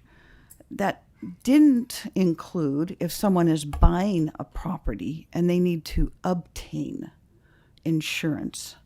So that seemed confusing to me, and I want to make sure that I expected that it was going to be covered no matter what. If you're buying a property, or like I'm inheriting a property, I need to get new insurance. So I'm not maintaining the insurance, I'm obtaining new insurance. So how is that going to be covered? The other item has to do with the exclusion fences. I looked at a long time at these fences, and I have a grandchild who is an explorer, and I'm going to need to put in a fence to protect him. It won't do to have a fence around. I think you mentioned one time a little play structure. That's not going to do the trick. It has to be off of the house and contain the backyard. I love the Gulch. I grew up there. I have no problem with making sure that animals can get through and so forth. But when I looked at the exclusion fences, it said that often they don't need to be more than 4 feet high. And I thought, well, no, that's not going to work in our case. They have to be higher than 4 feet. And so I just want to make sure that that's not going to become an issue for people who have to keep children safe, and not just safe so that they're not running into the Gulch. That's not a good place for a child to be in, one that it doesn't know how to keep themselves safe, but also to keep human trespassers out. I have a right for my property to keep it safe. And if the 4 foot is as high as it can go, we need to think about that. We're all concerned about the wildlife, but we should also be concerned about the humans that trespass, and they do. So thank you. Thank you. Anyone else here? Yes, please come up. By the way, that first chime is just a 30-second warning. Sometimes people just end right then because they think their time is up. So I just wanted to clarify, when you hear that, you still have 30 seconds. Thanks for that clarification. Hi, my name is Sylvia Van Ryan. I am a GIS and policy analyst for Humboldt Waterkeeper, and we've been watching the Gulches and Greenways ordinance. Jen's been watching it the whole time that it's been in development, and we're really excited that it's starting to get some new momentum. We think that city staff have done an excellent job navigating the responses from Gulch adjacent property owners while maintaining integral protections for these urban green areas. The webpage on this ordinance has an extensive Q&A section that really helped me gain an understanding that I thought was super helpful. It cleared up a lot of questions I had after reading it. And I think that this permitting system that city staff have devised allows for development as long as it maintains the integrity of Gulches and Greenways. There are a range of reasonable exemptions, and the ordinance includes allowances for existing structures within Gulches and Greenways, which I know from the last council meeting we heard from a lot of landowners about that. I also just wanted to note that Eureka's Gulches and Greenways already support essential ecosystem services, which will become increasingly important with climate change, especially as they are the few remaining remnants of a vast network of wetlands, streams, and sloughs that used to make up this area before it was urbanized. Gulches and Greenways can reduce erosion, stabilize slopes, and trap and filter pollutants. The filtering of pollutants is especially important in urban streams now that we know about the tire wear particle 6-PPD and 6-PPDQ, which is extremely toxic to coho salmon when it runs off of our pavement and into our streams. I think that the protections in this ordinance will increase the ability of Gulch habitats to absorb stream and floodwaters, which will also become increasingly severe as the climate crisis worsens. Another issue that we're going to be dealing with as an urban area because of climate change is the urban heat island effect, which basically warm temperatures during warmer times of the year are raised by urban infrastructure like pavement and buildings with dark roofs. And there's a 2021 literature review of papers on the urban heat island effect that found that cities with more urban greenery retain less heat, thus reducing the urban heat island effect. So this ordinance would also be maintaining the nice cool temperatures we have even into climate change scenarios. And that's all I got. Thanks. Thank you. Anyone else here? Yeah. Great. Good evening, council members. Jen Kaut with Humboldt Waterkeeper. I have been following this for a long time, but not since the 1997 general plan. I did know about that though, and so it's really exciting that you've gotten this far and you're about to adopt this. And I'm not going to repeat everything that Sylvia just said so eloquently, but I do want to thank staff for putting together such a really good ordinance and incorporating so many concerns of people and balancing them with protecting the environment and our water quality. So thank you. Thank you. Anyone else in the audience here wants to speak? Okay, anyone on Zoom? I see no one on Zoom. Okay, with that, we will close public comment or public input on this item and bring it back to council. Councilmember Moulton. Thank you. And thank you, Kristen and staff, for the thoughtful work on this. I think our suggestions were incorporated elegantly. I am concerned about the potential blind spot of we wanted to make sure if people's insurance company gave them a requirement that we were allowing that to happen in a timely manner. Is there anything about adding obtaining or maintaining insurance? I would like to suggest that we do that, and I want to open it up to the question of whether or not that would cause a different conflict or a different problem. I think the reasoning so you can still remove trees and vegetation. There's just a discretionary process for over 1,000 square feet of vegetation removal or protected trees over a certain diameter kicks you into discretionary process. The reason for building the quicker process, the zoning clearance, I think the intent was if you're about to lose insurance, it could be a really quick process of losing the insurance. You need to bypass that discretionary review process and get that quick zoning clearance because you're about to lose insurance. I don't know if that's the same case with somebody who's trying to obtain insurance. If it's that quick of a process where you need to elevate it to making it a zoning clearance and getting it approved in a matter of days instead of months. I don't know. Remind me how long that process might take. For the discretionary process, it could take 3 to 6 months. Okay, so we're talking about acquiring insurance on a home that's being purchased or transferred and closing timelines. I feel like that still also brings up a certain timely urgency to make sure that people are able to meet those, because when you're buying a house, there's all these clocks that start ticking very quickly, and you've got to get things lined up. And so that's what the city attorney and I were discussing. And as far as if council wishes to, the addition of obtaining would not significantly change the ordinance and wouldn't require us bringing it back or anything if council chose to add that language. So we would just add obtaining or maintaining coverage. Unless Councilmember Contreras-DeLoach has something else. Yeah, no, it's along the same lines, but just that edit would be a 2-part edit instead of 1 part in that sentence. So at the part where it says required by the property owner's insurance, that would turn to property/prospective property owner's insurance. And then down on the next line where it says maintaining, we could do maintaining or / obtaining coverage. And so I think we could just add in those spots where we say prospective property, and then down at the bottom, maintaining or obtaining, and would that address it?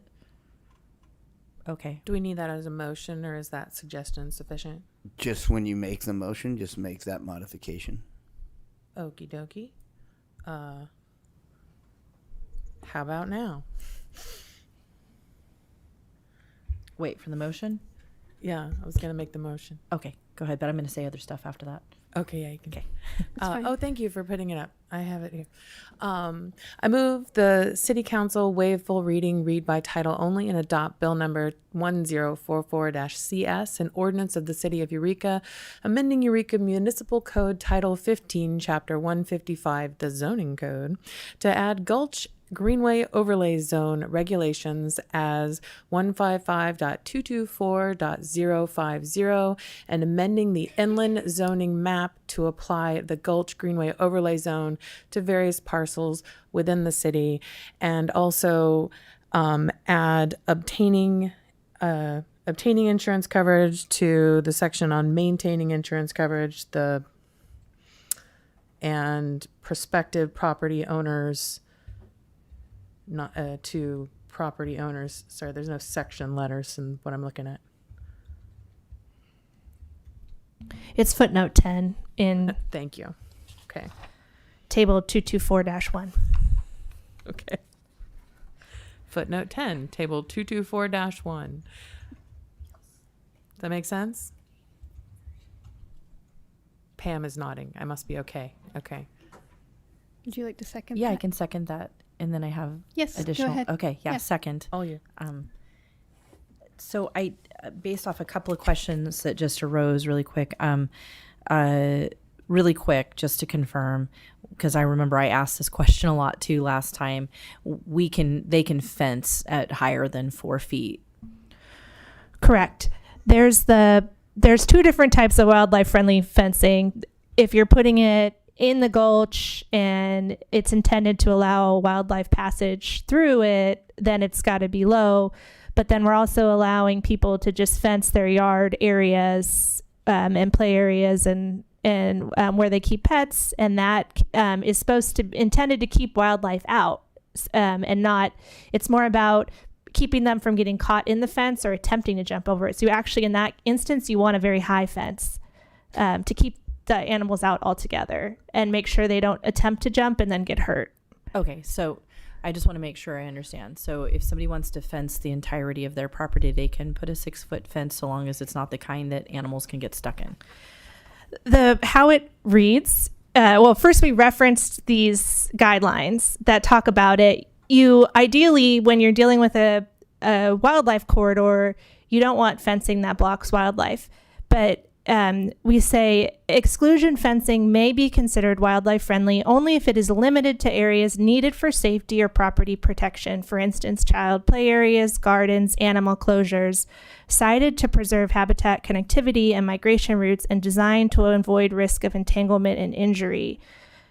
For instance, no decorative spikes or barbs on the top rail, and narrow or no gaps between slats to prevent wildlife from attempting to squeeze through. So and this is not saying you can't have other fencing. This is how you get a zoning clearance where we just approve it in a day, without asking for more of an analysis of its potential impact and then having a hearing about it. No, I just wanted to make sure that we aren't somehow determining what we think is an appropriate amount of play area for someone's yard, and that we are allowing people to determine that themselves on what is an appropriate amount of play area for their yard. Yeah, I think it comes down to the part about, you still have to leave an area open at the bottom of the gulch for wildlife to get through. So if you're gonna... How much of an area? I mean, you don't need much of an area to allow a bear through, right? You just need something. I'm just wondering what the objective measurement is, and is it going to be people are going to go out and eyeball it and kind of... If, this is going to be a determination whether or not you meet the standard, and if it's getting too complicated, then we're going to have to say, hey, you need to go through the discretionary process, because it's looking like you're completely blocking this corridor from wildlife movement because you're wanting to fence your entire property. But if you're just fencing, like most people just want to fence their yard area above the break and slope, that's where and that's totally fine. You know, it's just when you get down to the stream corridor where you're going to be blocking wildlife movement. So I used to back up to the golf course, but I had a big gully-ish thing before it reached the golf course. And some of my neighbors had theirs open and some of them had it fenced, but none of us had it fenced up at the top of the yard. It was down a ways. And so I guess that's what I'm trying to, I feel like if I can't explain that off the top of my head, I'm just wondering, is it clear and is it an objective standard, or are we having this kind of like, we're going to eyeball it thing? It's going to be something that if it's not obvious that it's not blocking wildlife, then I'm going to have to bring CDFW in to help me make the determination. How much space do you guys think that you need at the, is it going to be based off of the slope or a certain ways down the slope? Does it need to be 5 feet? Does it need to be 10 feet? Do you want to maybe ask CDFW staff that are here? Sure. Would you all mind coming up and just speaking to how your process around those determinations? Yeah, and I apologize. For some reason, I thought I understood this, but I'm realizing that what I thought I understood the last meeting is not what I thought it was. So that's why I'm asking for clarification. So I think Mike Van Haddam, Cal Fish and Wildlife, hope you can hear me. I think what we're mostly looking after here is just straight up blocking wildlife movement as the gulches go to the ocean or go to the bay. It's really about somebody putting a fence. They have to have the parcel that allows it first to actually fence across. That's what we're fundamentally trying to avoid. And that's a standard CEQA thing, and it's something we've considered in environmental impact for a really long time. I think what's in there is a good attempt at trying to define these things. I don't think anyone's looking to regulate somebody's fence in their immediate backyard. It's really about blocking the gulch. So that's how I see it. You asked a specific question. Yeah, and I appreciate that. I agree. The intent here is obviously it's a good intent, but I just I don't really like things to be hazy. So I'm wondering, like, is it 5 feet? Is it 10 feet? Is it 15? Is it like what amount are we going to reasonably say is needed for someone to not include as part of their yard if they're fencing it? Because once you put up the fence, it's effectively no longer really your yard area. Yeah, I think it's hard because it's really a site-specific call. So, if you're going to get down into wetlands and creeks to fence, that's problematic. If you're up and high and dry and it's usable space, I think that's a totally different thing. So that's kind of how I think about it. No, I appreciate that. It's just really vague. It's I don't back up to anything now. I'm in the middle of town. But I think that this would concern me a little bit to just kind of have it be vague. So is dry the standard? Because it's only dry during some times of the year, right? And then other times of the year based off of rain, that would be kind of harder to determine. That's why I would recommend fencing to be a discretionary thing, because it is really context specific how it's going to impact wildlife. But the way to get around it being discretionary is for us to we get a zoning clearance request for a fence, and we go on a site visit with us in CDFW, and we let the experts make the call on whether it's going to be a potential impact or not. Okay. Oh, and I apologize. I don't, it's kind of a lot going on in the document. What was the length of time for that? For a zoning clearance? Yeah, for a fence. If it's not clear that it's wildlife friendly and I need to call in CDFW for a site visit, it's going to depend on how long that takes. And I've been through 3 different people now in terms of the person at CDFW who's in charge of our referrals, and they've all been super quick and being able to schedule within that week or the next week for site visits, because their office is in Eureka, and they'll come out with me at lunchtime or whenever. Yeah. Often the day of. Yeah, I appreciate it. Okay, I'm satisfied that we have some that'll be obvious, and that will be helpful with the way that this is written, and the other ones that are not obvious is something that you guys can take care of pretty quickly. Okay, thank you. I really appreciate it. Yeah, anytime. Any other questions, fine. I have one last one. Is that okay? Sure.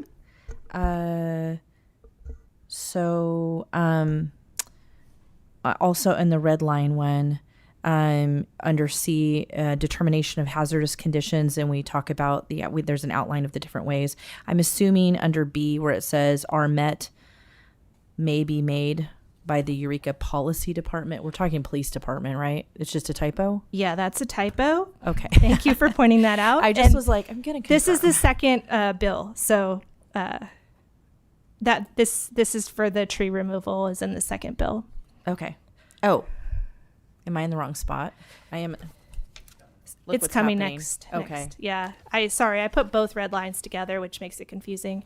Okay. So then I'll wait on that next one. Okay. That was it. And I also just wanted to bring up that it is really hard to write regulations that apply to the environment.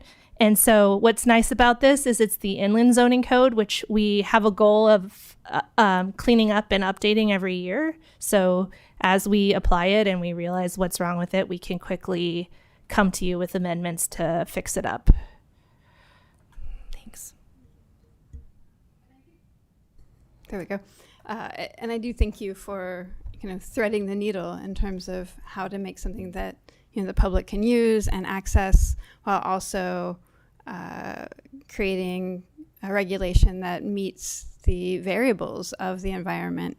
And it was interesting when we were talking about sort of like what's neutrality or what's easy to understand, when really we could also imagine that the watersheds, which have been here since before property lines, actually perhaps are a more base level neutrality in terms of the way the land is composed and the way people could relate to the land, and that the way that perhaps we've interpreted measurements as a neutral space actually is less than neutral. And so I think that there's an interesting way of kind of reimagining what we think of as how we orient to land and ordinances around land. So I really appreciate the discussion around that.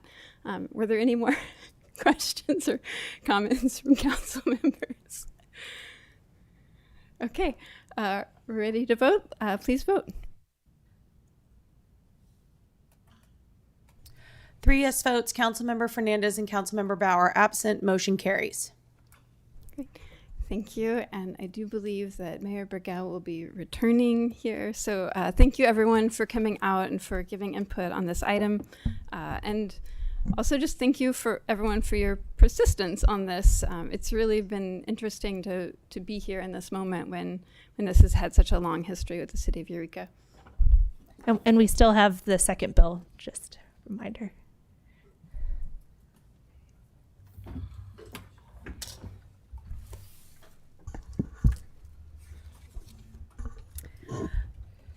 Thank you, Mayor Pro Tem. And I would say that it's 4 minutes till 8, which is generally our break time. So I'm not sure how everybody's feeling. All right, so we're going to take a break until 8:06, 10 minutes.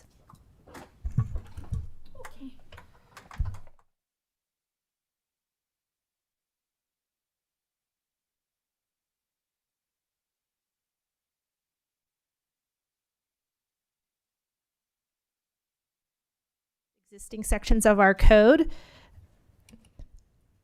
Most importantly, our tree removal and landscaping requirements that are in Chapter 155 Inland Zoning Code, and they apply to all properties in the inland area of the city. And then our grading section, which is in Chapter 150, the Building Code, which is about when you need an erosion and sediment control permit for construction. So on June 17th, the council voted 5-0 to introduce this bill with direction for 2 revisions. Revision 1 was to add a provision to authorize city staff to determine if a tree is hazardous, and number 2 was to add a provision allowing tree removal required by an insurance company with a zoning clearance. So the changes are shown in red line in attachment 3. And the bill that 1044 that just got adopted, we made a change about the zoning clearance applying to both losing existing coverage or not being able to obtain new coverage. So I just want to note that you might want to make a parallel change in the tree removal section. And that's it for me. And here's the recommended motion when you're ready. Great. Do we have questions for Director Kenyon?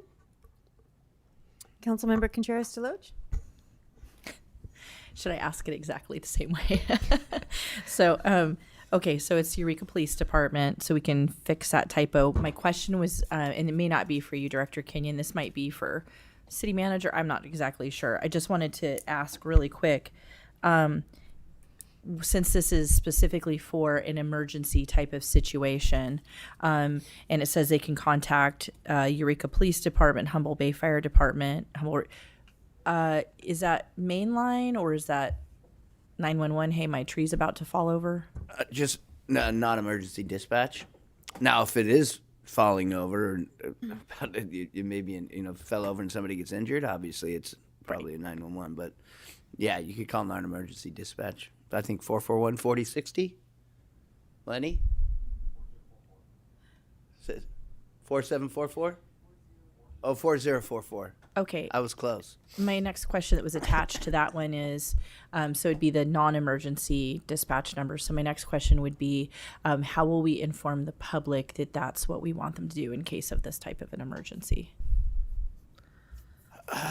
When we do out, we didn't do any outreach related to this, right? As far as, we did a lot of outreach related to I the think ordinance, we should definitely get we can get a web page on our website about tree removal and explain and we can put hazardous trees at the very top of it. What do I do? Yeah, and we could put that, forward that on. EPD has their own website, and HBF obviously has theirs, and so we could forward that link to them to have it on their webpage as well. Okay, that was my questions. Thank you. Councilmember Moulton? I just had a suggestion on that mechanism to do some outreach with local tree trimmers, surgeons, folks, because there's a small crew of them. Yeah. A small group. You Great could tell idea. them what the law is saying. Yeah, and I could probably look back at all of our recent tree permits and pull up all their contact info and send out a blast. Great. Any further questions?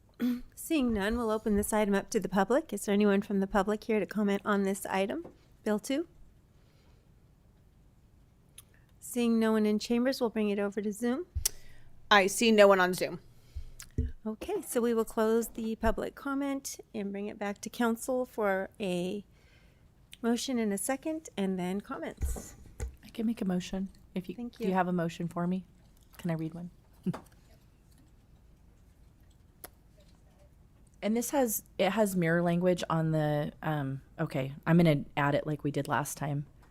Recommended motion, I move the city council waive full reading, read by title only, and adopt bill number 1045 CS, an ordinance of the city of Eureka amending Eureka Municipal Code, Title 15, Chapters 150, the Building Code, and 155, the Zoning Code, pertaining to construction site erosion control.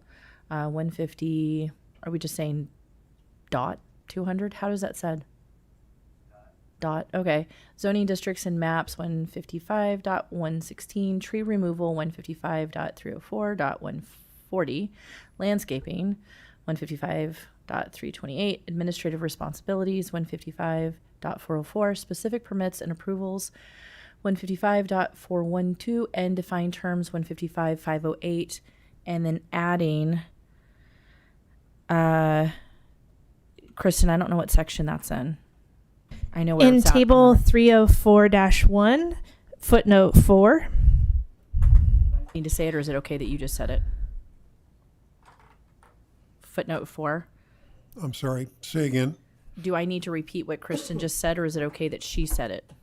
No, you can just adopt what she said so by for reference. so that language would be changed to a protected tree may be removed or altered with zoning clearance when required by the property or prospective property owner's insurance company as a condition of maintaining or obtaining coverage based on evidence of the requirement. So we have a motion. Second. Thank you. We have a motion and a second. Are there any comments? Seeing none, please vote. 4 yes votes. Councilmember Fernandez absent. Motion carries. Thank you. And with that, we will move to report and action items. City of Eureka 2025 Communication Plan with Economic Development Manager Asbury.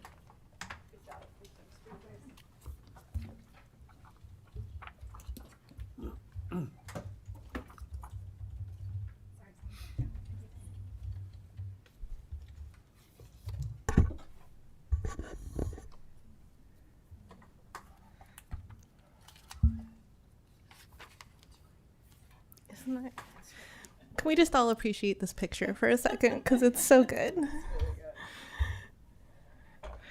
All right. Good evening, Mayor and Council. I'm here tonight to present the City of Eureka's 2025 Communications Plan. So this has been a priority in our strategic visioning conversations, and we're excited to bring it forward. In the past, the city's communications were split. Eddie Alexander handled tourism marketing, while individual departments managed their own messaging. With the expansion of the Economic Development Division to include communications, we now have the structure and staffing to unify our messaging under one coordinated approach. So this plan builds on the foundation that Eddie Alexander helped establish. It aligns with our existing city policies, like our updated social media policy, and it was shaped with input from departments, especially community services. And it's designed to bring clarity and consistency to how we share information, serve the public, support local businesses, and engage visitors. And as a living document, it's going to continue to evolve with us. So tonight, I'm going to walk you through the core elements of the plan, including our Visit Eureka tourism efforts, and share how we're already putting this plan into action. So why a communications plan?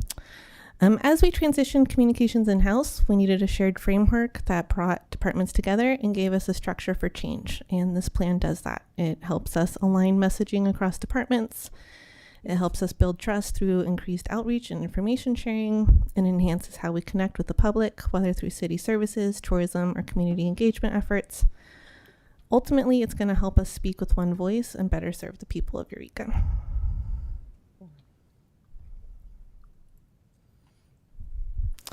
So at its core, the communications plan is about making sure people feel informed, heard, and connected to their local government. We have 5 goals. The first one is transparency and timely information. We want our residents to be able to access accurate updates when it matters. We also want stronger engagement and civic pride, so through public input, storytelling, and celebrating what makes Eureka unique. When we met with each of you during our 2x2s, a common theme emerged. You want us to highlight the people and projects happening behind the scenes. We all have a front row seat to who's doing what internally, and we want to get better at sharing that more broadly. We also want support for economic development and tourism, using communication tools to promote businesses, events, and the Visit Eureka brand. And then internal coordination and brand consistency, so no matter the platform or department, our messaging feels cohesive and trustworthy.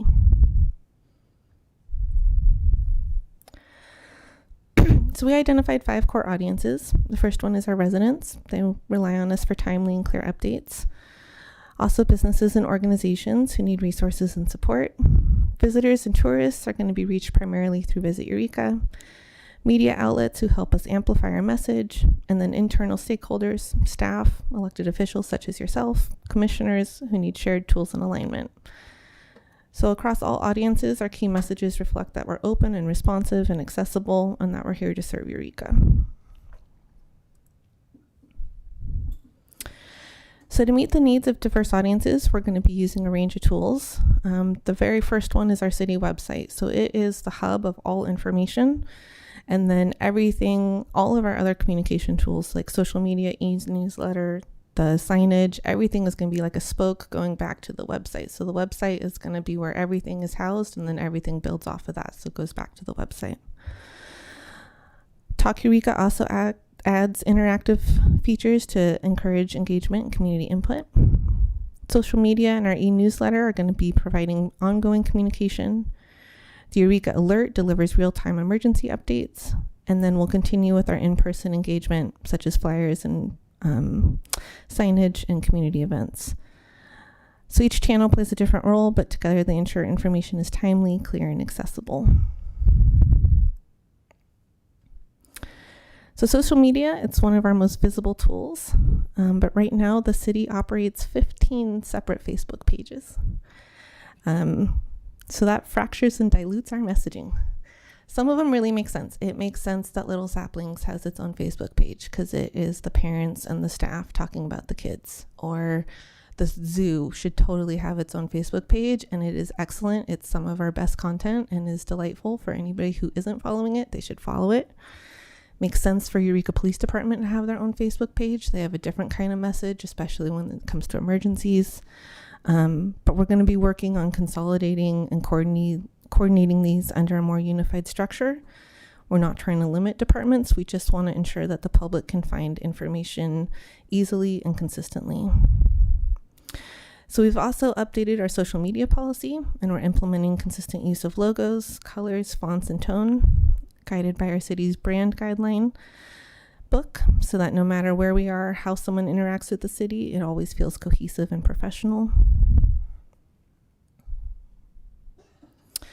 We're going to be measuring our progress. We're going to be tracking our digital engagement, like our website visits, e-newsletter performance, and social media analytics, community feedback and participation at meetings and events through surveys and public comment, media coverage and press reach, internal use of tools and templates, and our Visit Eureka marketing impact, including website traffic, social media growth, and welcome center activity.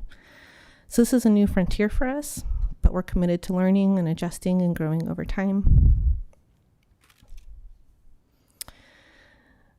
The role of the communications division is here to support all of our departments. We want to help promote projects, events, and programs. We're going to be managing the city's main website and social media, coordinating with the media and during emergencies, upholding brand standards, and overseeing all Visit Eureka tourism marketing. So our goal is to make communication easier, clearer, and more effective so departments can focus on what they're doing and serving the public. So at this time, I'd like to introduce Emily Kirsch, who's going to walk us through our Visit Eureka tourism efforts. There's a button there. Hello. Sorry about that. Welcome, Emily. Good evening, Mayor and Council members. I wanted to give you a quick update on the City of Eureka's tourism marketing, specifically how our Visit Eureka social media channels are performing and some exciting progress we've made on the digital side. Over the past 6 months, from mid-December through early July, we've seen major growth across both Facebook and Instagram. On Facebook, we reached over 325,000 people and have had more than 1 million video views with organic, consistent, and engaging content. We also saw over 17,000 interactions, which is up more than 775% from the same time last year. We added more than 1,200 new followers, and our page visits more than doubled. Posts featuring the Redwoods, the waterfront, local events, and seasonal highlights really stood out. Those were some of the most popular and most shared. Instagram is seeing really great momentum too. We had almost 200,000 views with engagement more than doubling year over year. We added over 800 new followers and increased how often we post 6 times more than the same period last year. So we're not just reaching more people, we're showing up more consistently to really tell a stronger story about Eureka. On this slide, you can see a few graphics that demonstrate that growth visually, including content performance for both platforms. Another big win this year has been our ongoing collaboration with Visit California. We've been regularly sharing our organic content with their team, and they've been reposting it through their California Welcome Center social media channel. So you can see 2 examples of those posts there, the Forest Moon Festival and Kinetic Sculpture. This has helped us reach an even broader audience and has really amplified the work that we're doing to promote Eureka as a destination. And finally, we're close to relaunching the visiteureka.com website with a refreshed look and structure. The website is designed to be a resource of everything that makes Eureka great, including local shops, restaurants, businesses, and all of our historical, cultural, natural, and artistic assets. With the relaunch of the Visit Eureka website, we're expanding our content strategy to include a steady stream of new material, so blogs, itineraries, and event features that will tie directly into our social media. This gives us even more ways to share what makes Eureka special and to spotlight our local businesses, attractions, and community events. All of this helps us strengthen Eureka's presence as a destination, support our local economy, and continue building a brand that reflects the energy, beauty, and creativity of the city. Thanks so much.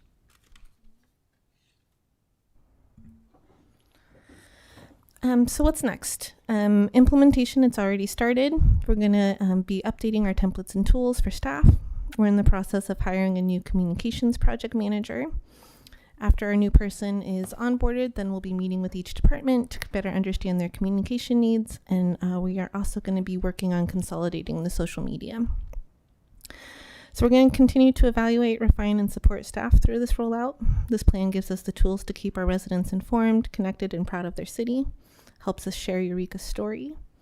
Thank you for your time tonight. I'm happy to answer any questions. And I have some suggested motion language prepared should you wish to adopt the plan this evening. Thank you. Do we have any questions? Councilmember Contreras-DeLoach? Yeah, I was curious. Well, first, thank you. Strategic visioning, when I was just brand new in whatever, I think it was February 2023, this was one of the things that I really wanted, was for there to be a cohesive communications instead of people having to go to type in all these different Facebook pages or whatever to kind of find out what's going on. So and like you said, it makes sense, obviously, that some of them need to have their own, but so much of it, it would be so great to have it in one spot. I was curious, are they going to, will it kind of have like a subheading that it's like, this one is for this department or whatever? Like, so will the post still kind of delineate which department that it's in? Definitely. And we'll also be including like a lot of information in the caption so that it's ADA, and we want to tie everything together in the caption. So I think we're getting better at that, getting the hang of the captions and how to include more information in that. And we want to make sure that the departments are getting shared, that all the projects are getting shared equally. And so that is going to be part of the structure and the scheduling of the posts and what's going out and when, things like that. Would that be challenging based off of just some departments are a lot more project heavy than others, or is that? Definitely. It's not going to be a requirement. It's going to be based on the projects and just making sure everybody's getting promoted and that everything that's happening is getting shared. And then I was curious if there's any kind of, this may be a just kind of off the wall question, any consideration of there being like an app or something else that people could, I don't know what even goes into that, but I'm curious if there would be something where we could do an app so that people could, do we already have something like that for City of Eureka where it kind of allows them to access things easier and they can see that kind of? I think there's a lot of app fatigue as far as like, I don't want to download another app. So totally. That gets us back to the website. I think having the core of our content's on the website and people can go there and easily navigate it and get to what they're looking for. And then social media will be highlighting those things and the newsletter will be highlighting those things. But if they really want to know things, then they would go back to the website. And as a FYI, our website is also going to be refreshed. And we currently have responsive design for the website on mobile devices. Over 50% of our residents or people using our website use it on a tablet or a phone.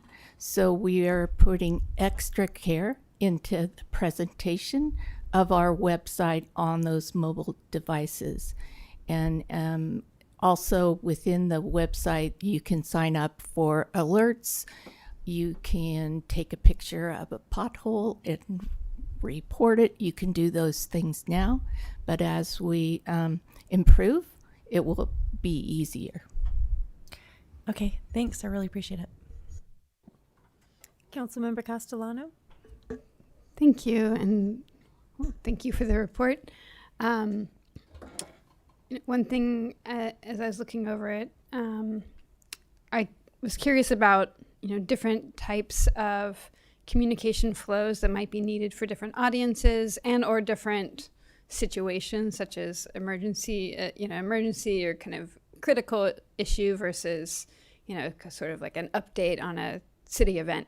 Could you speak a little bit more to that and maybe how you'll be training staff around those different flows? Definitely. So we talk a little bit about the flow of information in the plan, but when we're meeting with each department, we do want to outline those processes and really get focus on crisis communication first and foremost, figure out what emergencies we can kind of plan ahead for and create structures and plans for that so that when those things happen, everybody knows what to do. And there's going to be times where that's not our team. That's going to be EPD leading or Humboldt Bay Fire leading. And so just having it mapped out so everybody knows what to do and when. That'll be part of the process, the flowchart process. Yeah. Councilmember Moulton? Thank you. And thank you for all the work that goes into this. I remember at my first strategic visioning, even further back than Councilmember Contreras-DeLoach, we were talking about how the city of Eureka is great at doing a lot of really, really good stuff, but not as good at letting people know what we're doing. So I just had a question about the communications project manager. Is that the title? This person so some folks are very good at getting the word out. Communication about what they're doing is part of the mission, Parks and Rec, things like that. Will this person be going then to departments that are less communicative and showing off their work? So wastewater treatment or Definitely. Things like that. Can you elaborate on that just a little bit? Yeah, we have a couple of campaign ideas in mind, like an infrastructure minute. We provide infrastructure. And so going and showing short videos about what's going on at wastewater, I think people would be really into. Definitely this person is going to be building relationships with each department, not just the department heads, but the staff that are working on the projects so that we can plan a pipeline ahead of time of what's coming on and what we can do to promote those leading up to it. So it's not just the last minute promotion, that we can really build communicating about what's happening in each department. I think it's a great idea, and the consistent content coming out can really give the public, especially if it's in something like shorts or something that's going to get delivered in just a really digestible way through social media, that's going to give people a much better sense of what their city government does, because there's so much going on the day-to-day, so much fascinating work and infrastructure and cool pictures. I look forward to seeing it all. Thank you. Anything further? Okay, with that, we will open this item up for public comment. Is there anyone in chambers that would like to comment on this item? Seeing no one. Do you see anybody on Zoom? I see no one on Zoom. Okay, so we will bring it back to council for a motion and a second, and then comments. Councilmember Bauer. I'll make a motion to adopt the 2025 communications plan.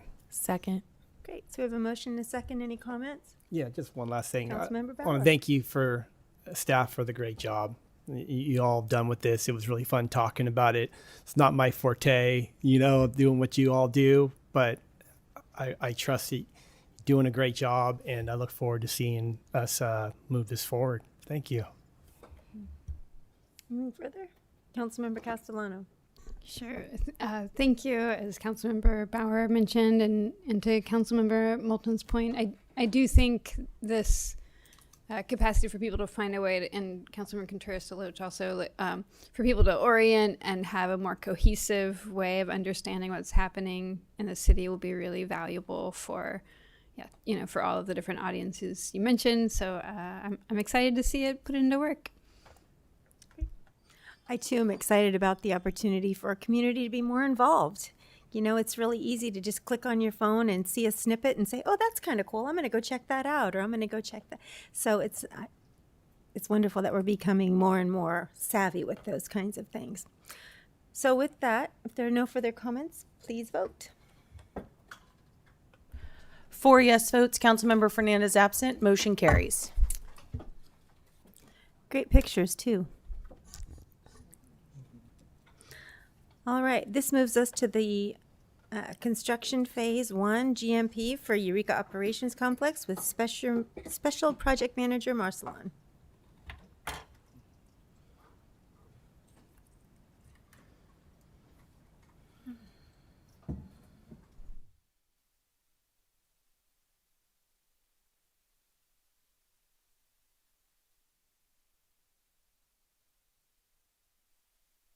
Good evening. I'm Katie Marcelon.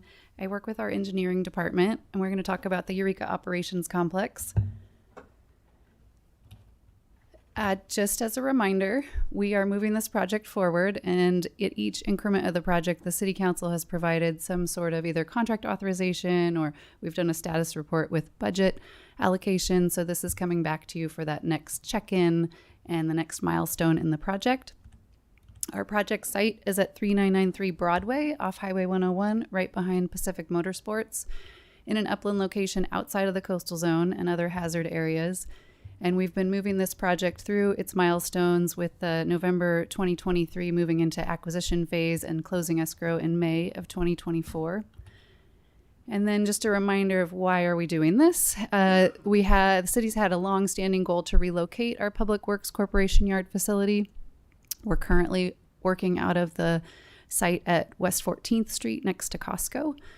And this new site will serve not only as the corporation yard, but also function as the city's emergency operations center during critical incidents. So just recap the background. Council did provide action and approval of the acquisition, the CEQA, the adoption of the initial, well, let's see if I can do it, initial study mitigated negative declaration.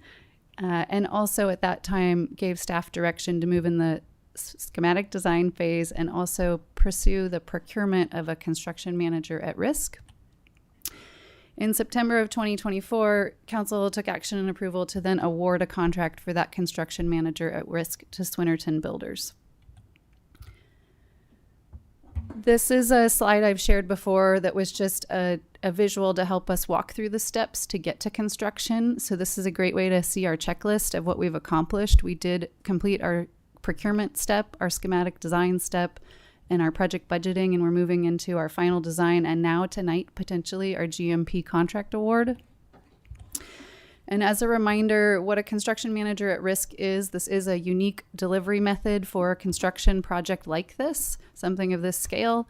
We went through a procurement process, RFQ, RFP. We then work with that contractor through a pre-construction stage. They give us design input and they're engaging with us through that work. Then we reach that 100% design. We try to acquire this guaranteed maximum price. The city can then award or terminate and bid it through other means. And then if we do award that GMP, that CM at risk carries the financial liability to deliver the project within the GMP. So this delivery method was chosen to reduce the delivery time, enhance the design quality. We actually have those conversations about the materials, the methods, how the contractor might construct. That's rolled into our design documents so that we can have greater cost certainty and hopefully reduce change orders and any uncertain situations during construction. So we've hit our final 2 arrows here, final design and GMP contract award. These are the steps we've completed recently. So our schematic design, November through January of 2025. We moved into design development and into the production of the construction documents between February and June of 2025. And now the contractor has proposed a guaranteed maximum price, and we return to City Council for award. We are also concurrently working on the pre-construction phases for phase 2, which is our upright buildings and the complete project build out. That whole team is working towards those construction documents, and we would come back to you at a future time for the phase 2. This is a fun, pretty picture to share for the night. Earlier, design iterations, we were really at that schematic or design development level. Now we're in a construction document set, and we can produce these 3D renderings. So we are proposing a 2-stage construction. a season in 2025 and then another season in 2026. So we won't see many of these pretty things yet. But the site work includes everything that goes underground to get us to this site. Right now, this is a grassy hillside, and so the site work includes bringing all new utilities. So new storm drain infrastructure, new water, sewer, electrical. These brown areas, if you can see these, this is a stormwater collection and retention basin. There's another one on the north side of the property, so they're quite large, even larger than some of our structures. So it's a very well-designed site with circulation coming into the site and allowing to go all the way out on the north end. We do have a facility here that's our decant facility where any of our wet materials that come in from our VATCon trucks can be unloaded. Solids are separated from liquids, and then that goes into a sanitary sewer system. So that's kind of offloading of wet material. On the far property end is our bulk materials for dry material storage. So we're creating a path for our truck traffic to come in and load or unload. And then also all the operations in and out throughout today for our fleet maintenance operations, our sewer, water, and streets crews coming in and out of the facility throughout the day. So that means for getting us into construction of these facilities, the site development, as I mentioned, grading, underground utilities, utility connections, portions of hardscape, perimeter fencing would be constructed during the dry season of 2025. Swinnerton Builders went ahead and conducted their subcontractor bidding. They prepared that GMP proposal to staff. We received that proposal about the first week of May. So we've been in, I would say, a good 6 to 8 weeks that we've been trying to push numbers around to get us to a final GMP to bring to council.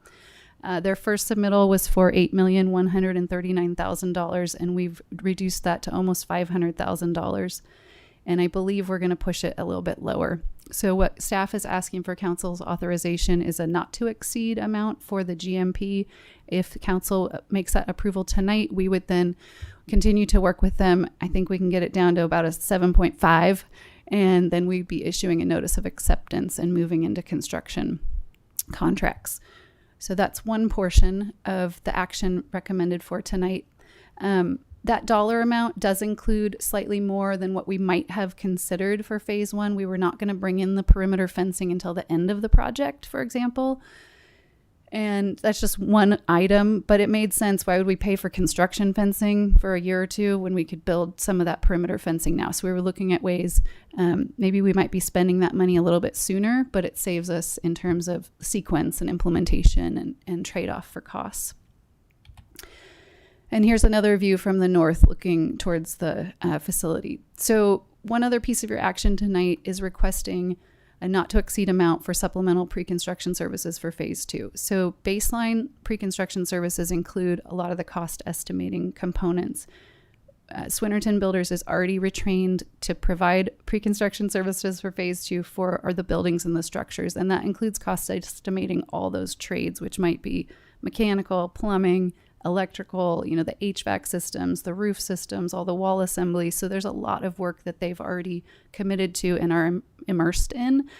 We're recommending adding supplemental services to that. That's going to include design engagement for our generator, our main service procurement, and then also our metal building design only. So these are not construction services. These would be engagement services, and these would be funds that our project may have spent with our architecture team, but we see an advantage to have the contractor working directly with electric, installation companies, directly with those electric submittal firms, working with manufacturers instead of being on the electrical engineer design side. So we see a balance of spending some fee with the architect, but also spending some of these project dollars with the contractor for the pre-construction portion of this. On the metal building side, there's a design component for a structure like this.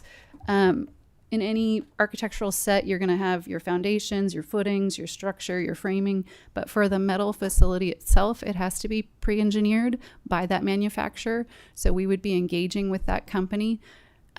Doing that in a strategic way would allow us to not have changes to the design. So we don't want the architect to take the design too far. We want to have that metal building company as a partner to us, and then they actually charge a fee. It might be $50,000 for the design of the structure, that engineered structure, and then that folds into our building set and our document set. So this supplemental pre-construction services would cover that type of work and be folded into the sequence and tasks that are already we're already engaged for. So those are some of the major items. As I mentioned, this is a GMP contract award just for phase 1 for site work. The next steps, what we're asking for tonight, we're approval to move us into construction phase. So if we're ready to do this leap and this milestone tonight, the contractor would move into construction phase. They would also have phase 2 supplemental services. The architect would also, we're asking for a third action item, have budget available for the construction administration services and the continued design support. And then we're already have retained them for these other ongoing tasks that bring us forward through phase 2.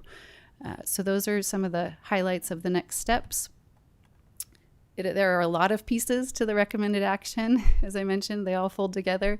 So we highlighted the GMP not to exceed amount, a supplemental not to exceed amount, and then the architectures not to exceed amount, and then authorizing our city engineer to be able to sign all these documents, and then the budget allocation that's a part of this.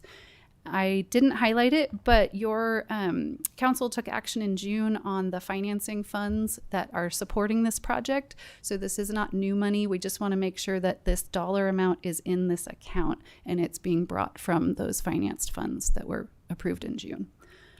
So those are the end of my updates. Do you have any questions?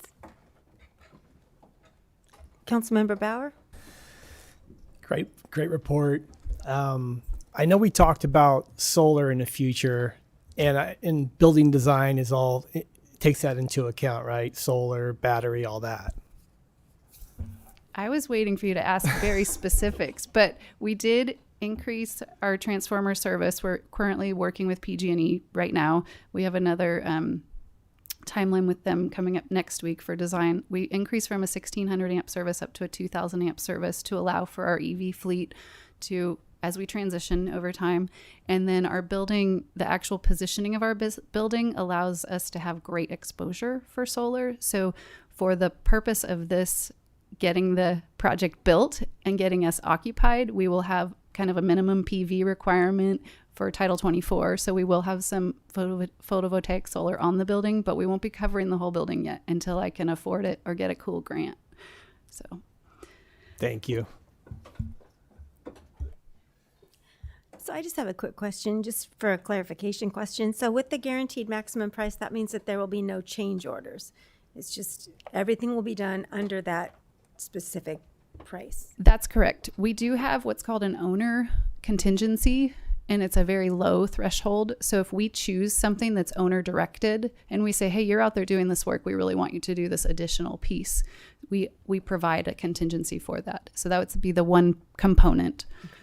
But their function is to have vetted all these documents and try to ask as many questions as possible so that if there is something that occurs, there's a sense of responsibility and investment and ownership that they need to problem solve it and work it out with the budget they have. Great. Thank you. Okay. Well, seeing no further questions, we will open this item to public comment. Is there anyone in chambers who would like to comment on this item? Seeing none, we'll bring it over to Zoom. I see no one on Zoom. Okay, so we'll bring it back to council for a motion and a second and comments. Sure. Councilmember Castellano. I move to authorize $7,659,000 as the not to exceed amount to Swinnerton Builders for the guaranteed maximum price contract for phase 1 construction services and available contingency for development of the Eureka Operations Complex number 2024-19, and authorize $273,000 not to exceed to Swinnerton Builders for supplemental pre-construction services for phase 2, and authorize $324,000 not to exceed to Scott Edwards Architecture to perform construction administration services for phase 1 and continued design services, and authorize city engineer to negotiate and execute applicable contract documents, and authorize budget allocation in the amount of $8,256,000 to account 240-470-07024. Second. Okay, so we have a motion and a second. Any further comments? Seeing no one, please vote. 4 yes votes, Councilmember Fernandez absent, motion carried. Thank you. So this moves us to future agenda items. Does anybody have any future agenda items? Okay, seeing none. I just did want to clarify that we are, for the public commenters earlier, we are working on a time certain date for the PERS meeting. We haven't set that date yet. We've been having some conflicts with different council schedules, but we will certainly let you know as soon as those dates are available. And so that moves us to city manager reports. Thank you, Mayor, and good evening, Council. Tonight we have a report from Chief Stevens to give an update on some of our statistics from EPD. So welcome, Chief Stevens. Good evening, City Manager, Mayor, and Council. It's a pleasure to be here. As next week is our quarterly COP board meeting, we're starting to put together our report for that meeting. As a part of that, we've done our stats for the quarter of April through June 2025 and compared those to the same quarter from last year. And we found some significant outcomes that we wanted to share both with the COP board and with Council tonight. So is there a clicker, Pam?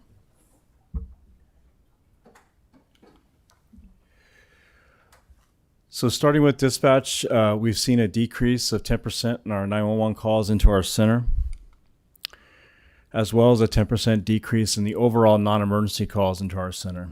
And I'm starting off with this slide because it kind of correlates, we believe, to some of the other decreases in calls for service that we've seen on the patrol side. So our field activity, calls for service, is down 6%. So we're roughly just under 12,000 for this quarter for 2025. These are the big numbers right here. Commander LaFrance took over patrol in January. Commander Rebang moved to CSET to our special teams. And they developed, and I supported their wanting to move forward with more proactivity within our department. So coming out of COVID, coming out of staffing issues, we still have staffing issues, but coming out of COVID, really we got into a mindset that we became more reactive than proactive towards certain things. So with some change this year, we've seen a real increase in the officer-initiated activity. It's up 95% for this quarter alone.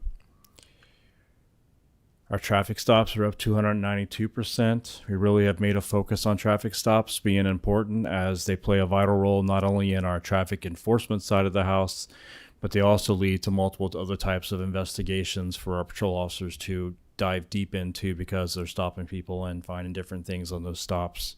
So we're seeing an increase in our traffic stops, and our bike pet stops are up 833% as well. So our total cases is only up 2% compared to this time last year.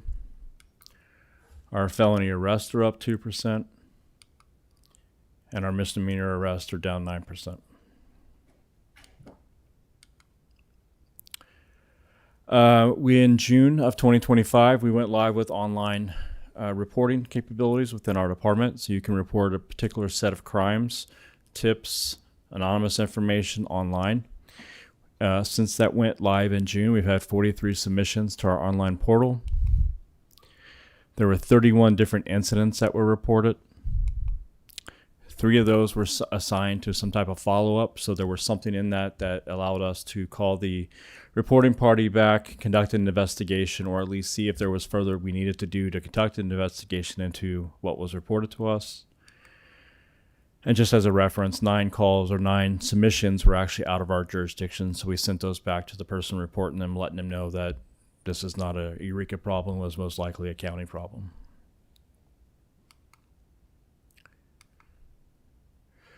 So this is where we really have seen, this is where the enforcement of the traffic stop and the traffic law enforcement has really come into play. Our collisions overall are down 14%. Our criminal collisions are up 35%, and criminal collisions are identified as hit and runs, whether they're suspects identified or just unknowns. And then our DUI collisions are up. However, our traffic stops are up 292% for this quarter. Our DUI arrests are up 69%, so we're still addressing the DUIs that are out there, even though we're seeing more traffic collisions on the criminal side. We are doing what we can to address those issues as heavily as we can. And we've written 411 citations this quarter, which is up 136%. I will just say that I don't believe citations being issued has a direct effect on a lot of things.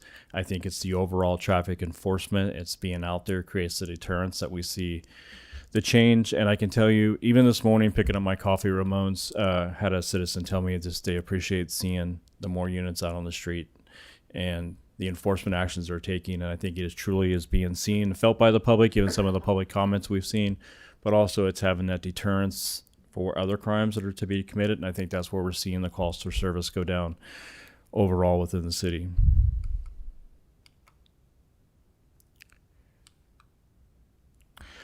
On the mental health side, we have seen an increase of 21% this quarter for mental health calls for service. Our 5150 holds are up 100% to 36. And our diversion rate is slightly down 91%, or to 91%, so down 4%. I can explain some of these stats, and stats are stats, right? You can manipulate them in many different ways. But in speaking with CSET and our commanders, we have taken a different approach about different things. So one, we added an Old Town officer. That Old Town officer is allowed for more direct contact in Old Town, in the areas where we see some of the highest concentration of our community members needing assistance. He has been working collaboratively with CARE to address some folks that need some additional attention and trying to get them the assistance they need. So to do that, along with CSET, to do that with some certain individuals, we have to put them on holds, collaborate with the hospital. We know they're going to be released. It's a repeat process with the ultimate long-term outcome being they get conserved or get into a long-term type rehabilitation or care facility, and then our calls for service go down. So we will see these increases and decreases throughout time, but it has to do with more of a proactive approach right now we're taking with CSET and CARE to address some issues that we've seen and have been dealing with for a while and trying to find more long-term outcomes to deal with those.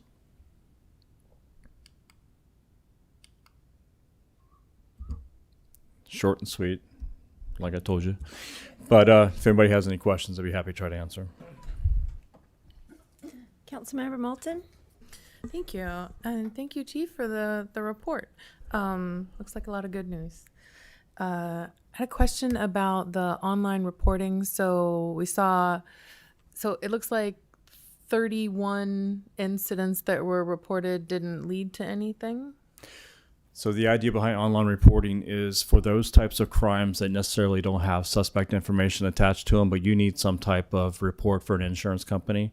So instead of coming to the department and saying that your garden gnome was stolen by an unknown suspect and waiting maybe for an hour for an officer to come out to tell you, here's your CAD number, thank you for reporting that, so you can apply for insurance reimbursement, you can now do that all online and submit that to us. So there's no need for follow-up, because there would be no need for follow-up if an officer come out and seen you on that and you're looking for some documentation to give an insurance company, or just to have the incident documented with the department so that we may see or at least be able to maybe track crime trends that are happening in a particular neighborhood if we see them.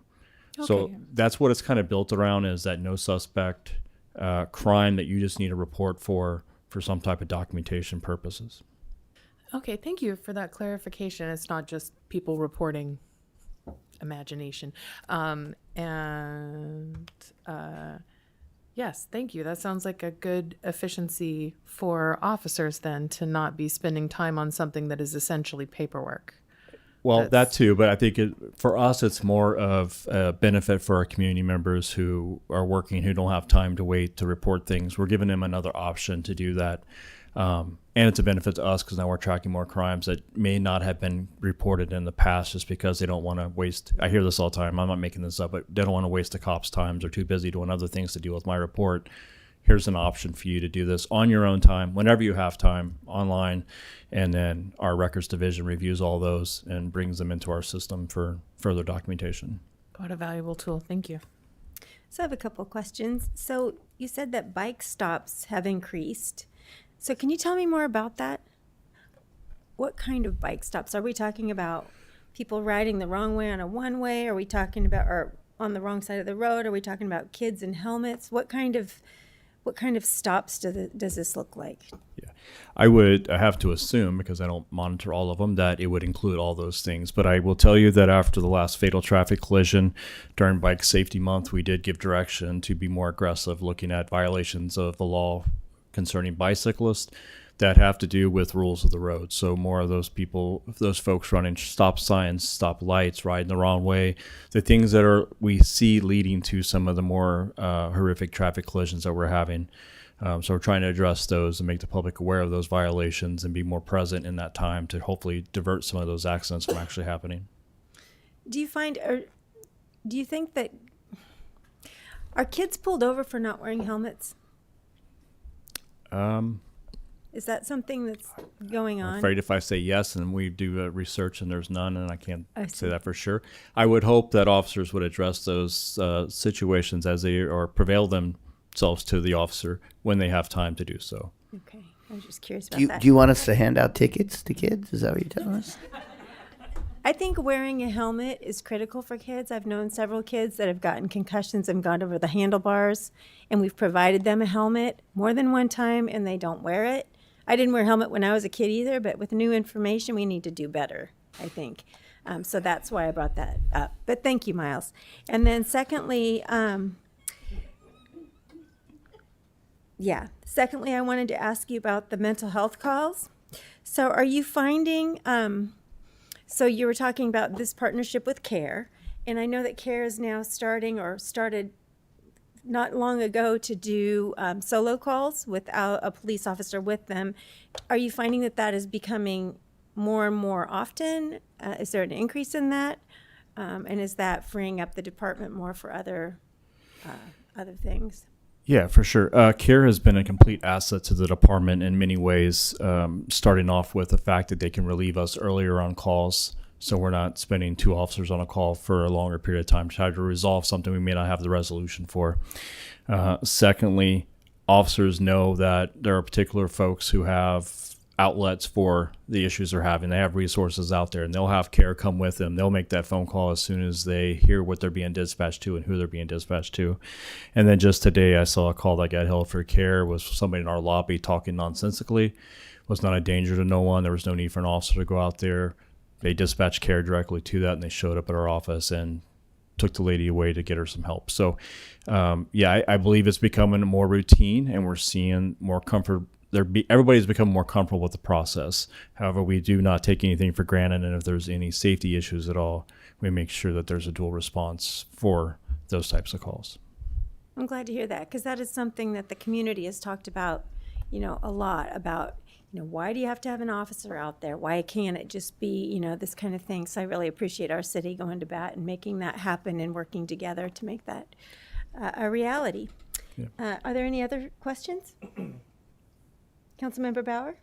No, I want to thank Commander LaFrance for going after the traffic stops, because I got passed going like 50 on H Street the other day, and I'm like, really? I go 50? You're in that big of a hurry, So I think we all appreciate, getting people to abide by the laws. And I had a similar question about the 5150s. And I've noticed in Old Town, it seems to be that our actions down there, CARE and our Old Town officer, seems like we're getting people help. So I really appreciate the department taking a real active role in that. And I'm curious too, what we're seeing, what the business community, have they noticed a change from our taking doubling the amount of 5150s? It's a big deal. Yeah, I don't know if they've seen a change in because of the numbers of people we're addressing on the street and trying to get to assistance, but I think where they're seeing the change is having the Old Town officer down there, having some of those concerns addressed quickly. That relationships he's building with those that are living, that hang out down there, and being able to get compliance in a lot of ways to make those situations better for both our visitors coming to our city, those that live here, and for our business community in that area. Thank you. Councilmember Contreras-DeLoach. Thank you. I wasn't expecting such really dramatic numbers, but I really appreciate it. I really just same thing, kind of comment. Thanks, Chief. Thank you. Also to our commanders and everybody else that's working on this. I think obviously crime prevention and, preventing something worse from happening by watching, traffic and stuff like that is obviously better, deterring people or, rerouting through mental health issues to people who are mental health providers and stuff like that. I really appreciate all the effort that you guys are constantly engaged in. And it's making a difference. I see people talking about it a lot online. So I wanted to commend you guys for your social media presence too, and constantly making people aware of the fact that you guys are out there and watching them on patrol. I think that's making a really big difference. I haven't heard anybody complain about it. So I think surprisingly, and I've heard people joke about being pulled over and said once was enough, but I haven't heard anybody complain about the fact that you guys are doing more enforcement, because I think everyone's felt like those streets, everything's moving way too fast. We've had way too many accidents and everybody's been trying to figure it out. So I just want to thank you guys for everything that you're doing, because I know you guys are out there and you work crazy hours, well beyond a regular 40-hour week. And I know that with all of you. So I just really appreciate it. Thank you. Thank you. Okay. Councilmember Castellano. I'll be quick, but I want to echo the support of other council members, and especially the traffic enforcement. Someone who lives just off of Wabash, that's a street that people really place down. And for sure, there have been some other changes over the years, like additional stop signs and things like that. But I'm excited to make our street safer for people to be out and just enjoy, being out together. So thank you. And I appreciate the quarterly reports. It'll be interesting to kind of see how the mental health data changes in different quarters, or if we see different, patterns. Or so, anytime you have the capacity to share more information on that, it's really appreciated. So thank you. Okay. Well, I would have thanked you, but then City Manager Slattery derailed me, so with his lovely comment. So I just wanted to say thank you. I do appreciate all that you're doing. Yeah, just two other quick Direction things. going. If we have more information, we'll be releasing in our COP board meeting as part of our presentation with a new safety device we're implementing and putting on the streets, a de-escalation policy. Our grants that we've been awarded or hope to be awarded soon. One was signed off tonight. Thank you for that on the consent calendar. And then staffing. I know I'm missing something, but it's going to be an informative report that go into depth and some other things that are happening that's relevant to the COP board and to bring forward in front of them. So if you want to hear that, please tune into that. And then finally, none of this stuff would have happened with the stats, with the change in the mindset with PD and patrol without the commanders pushing it forward, taking the heat for it a little bit. Change is always hard, but I also want to commend the men and women that are out there every day doing it, because without them and without them buying into it and without them making the changes and seeing the results, because we publish these every month, they all see what they've done, we wouldn't be where we are today. So we're going to keep pushing them forward. They're going to keep pushing the city forward. So thank you for your support. Hey, Chief, for the public, so the COP board meeting is available online, right? You can watch it on Zoom. Yes. And what day is that? And the time? Do you know? Tuesday, July 22nd at 3:30 here in Council. July And 22nd here. It's a quarterly meeting. Okay. On the fourth Tuesday of that quarter. And many people might not know what COP stands for. Could you tell us what that means? Community oversight on police practices. Wonderful. Thank you so much. All right. Well, we appreciate you. Thanks, everybody, for a very smooth meeting. We are adjourned.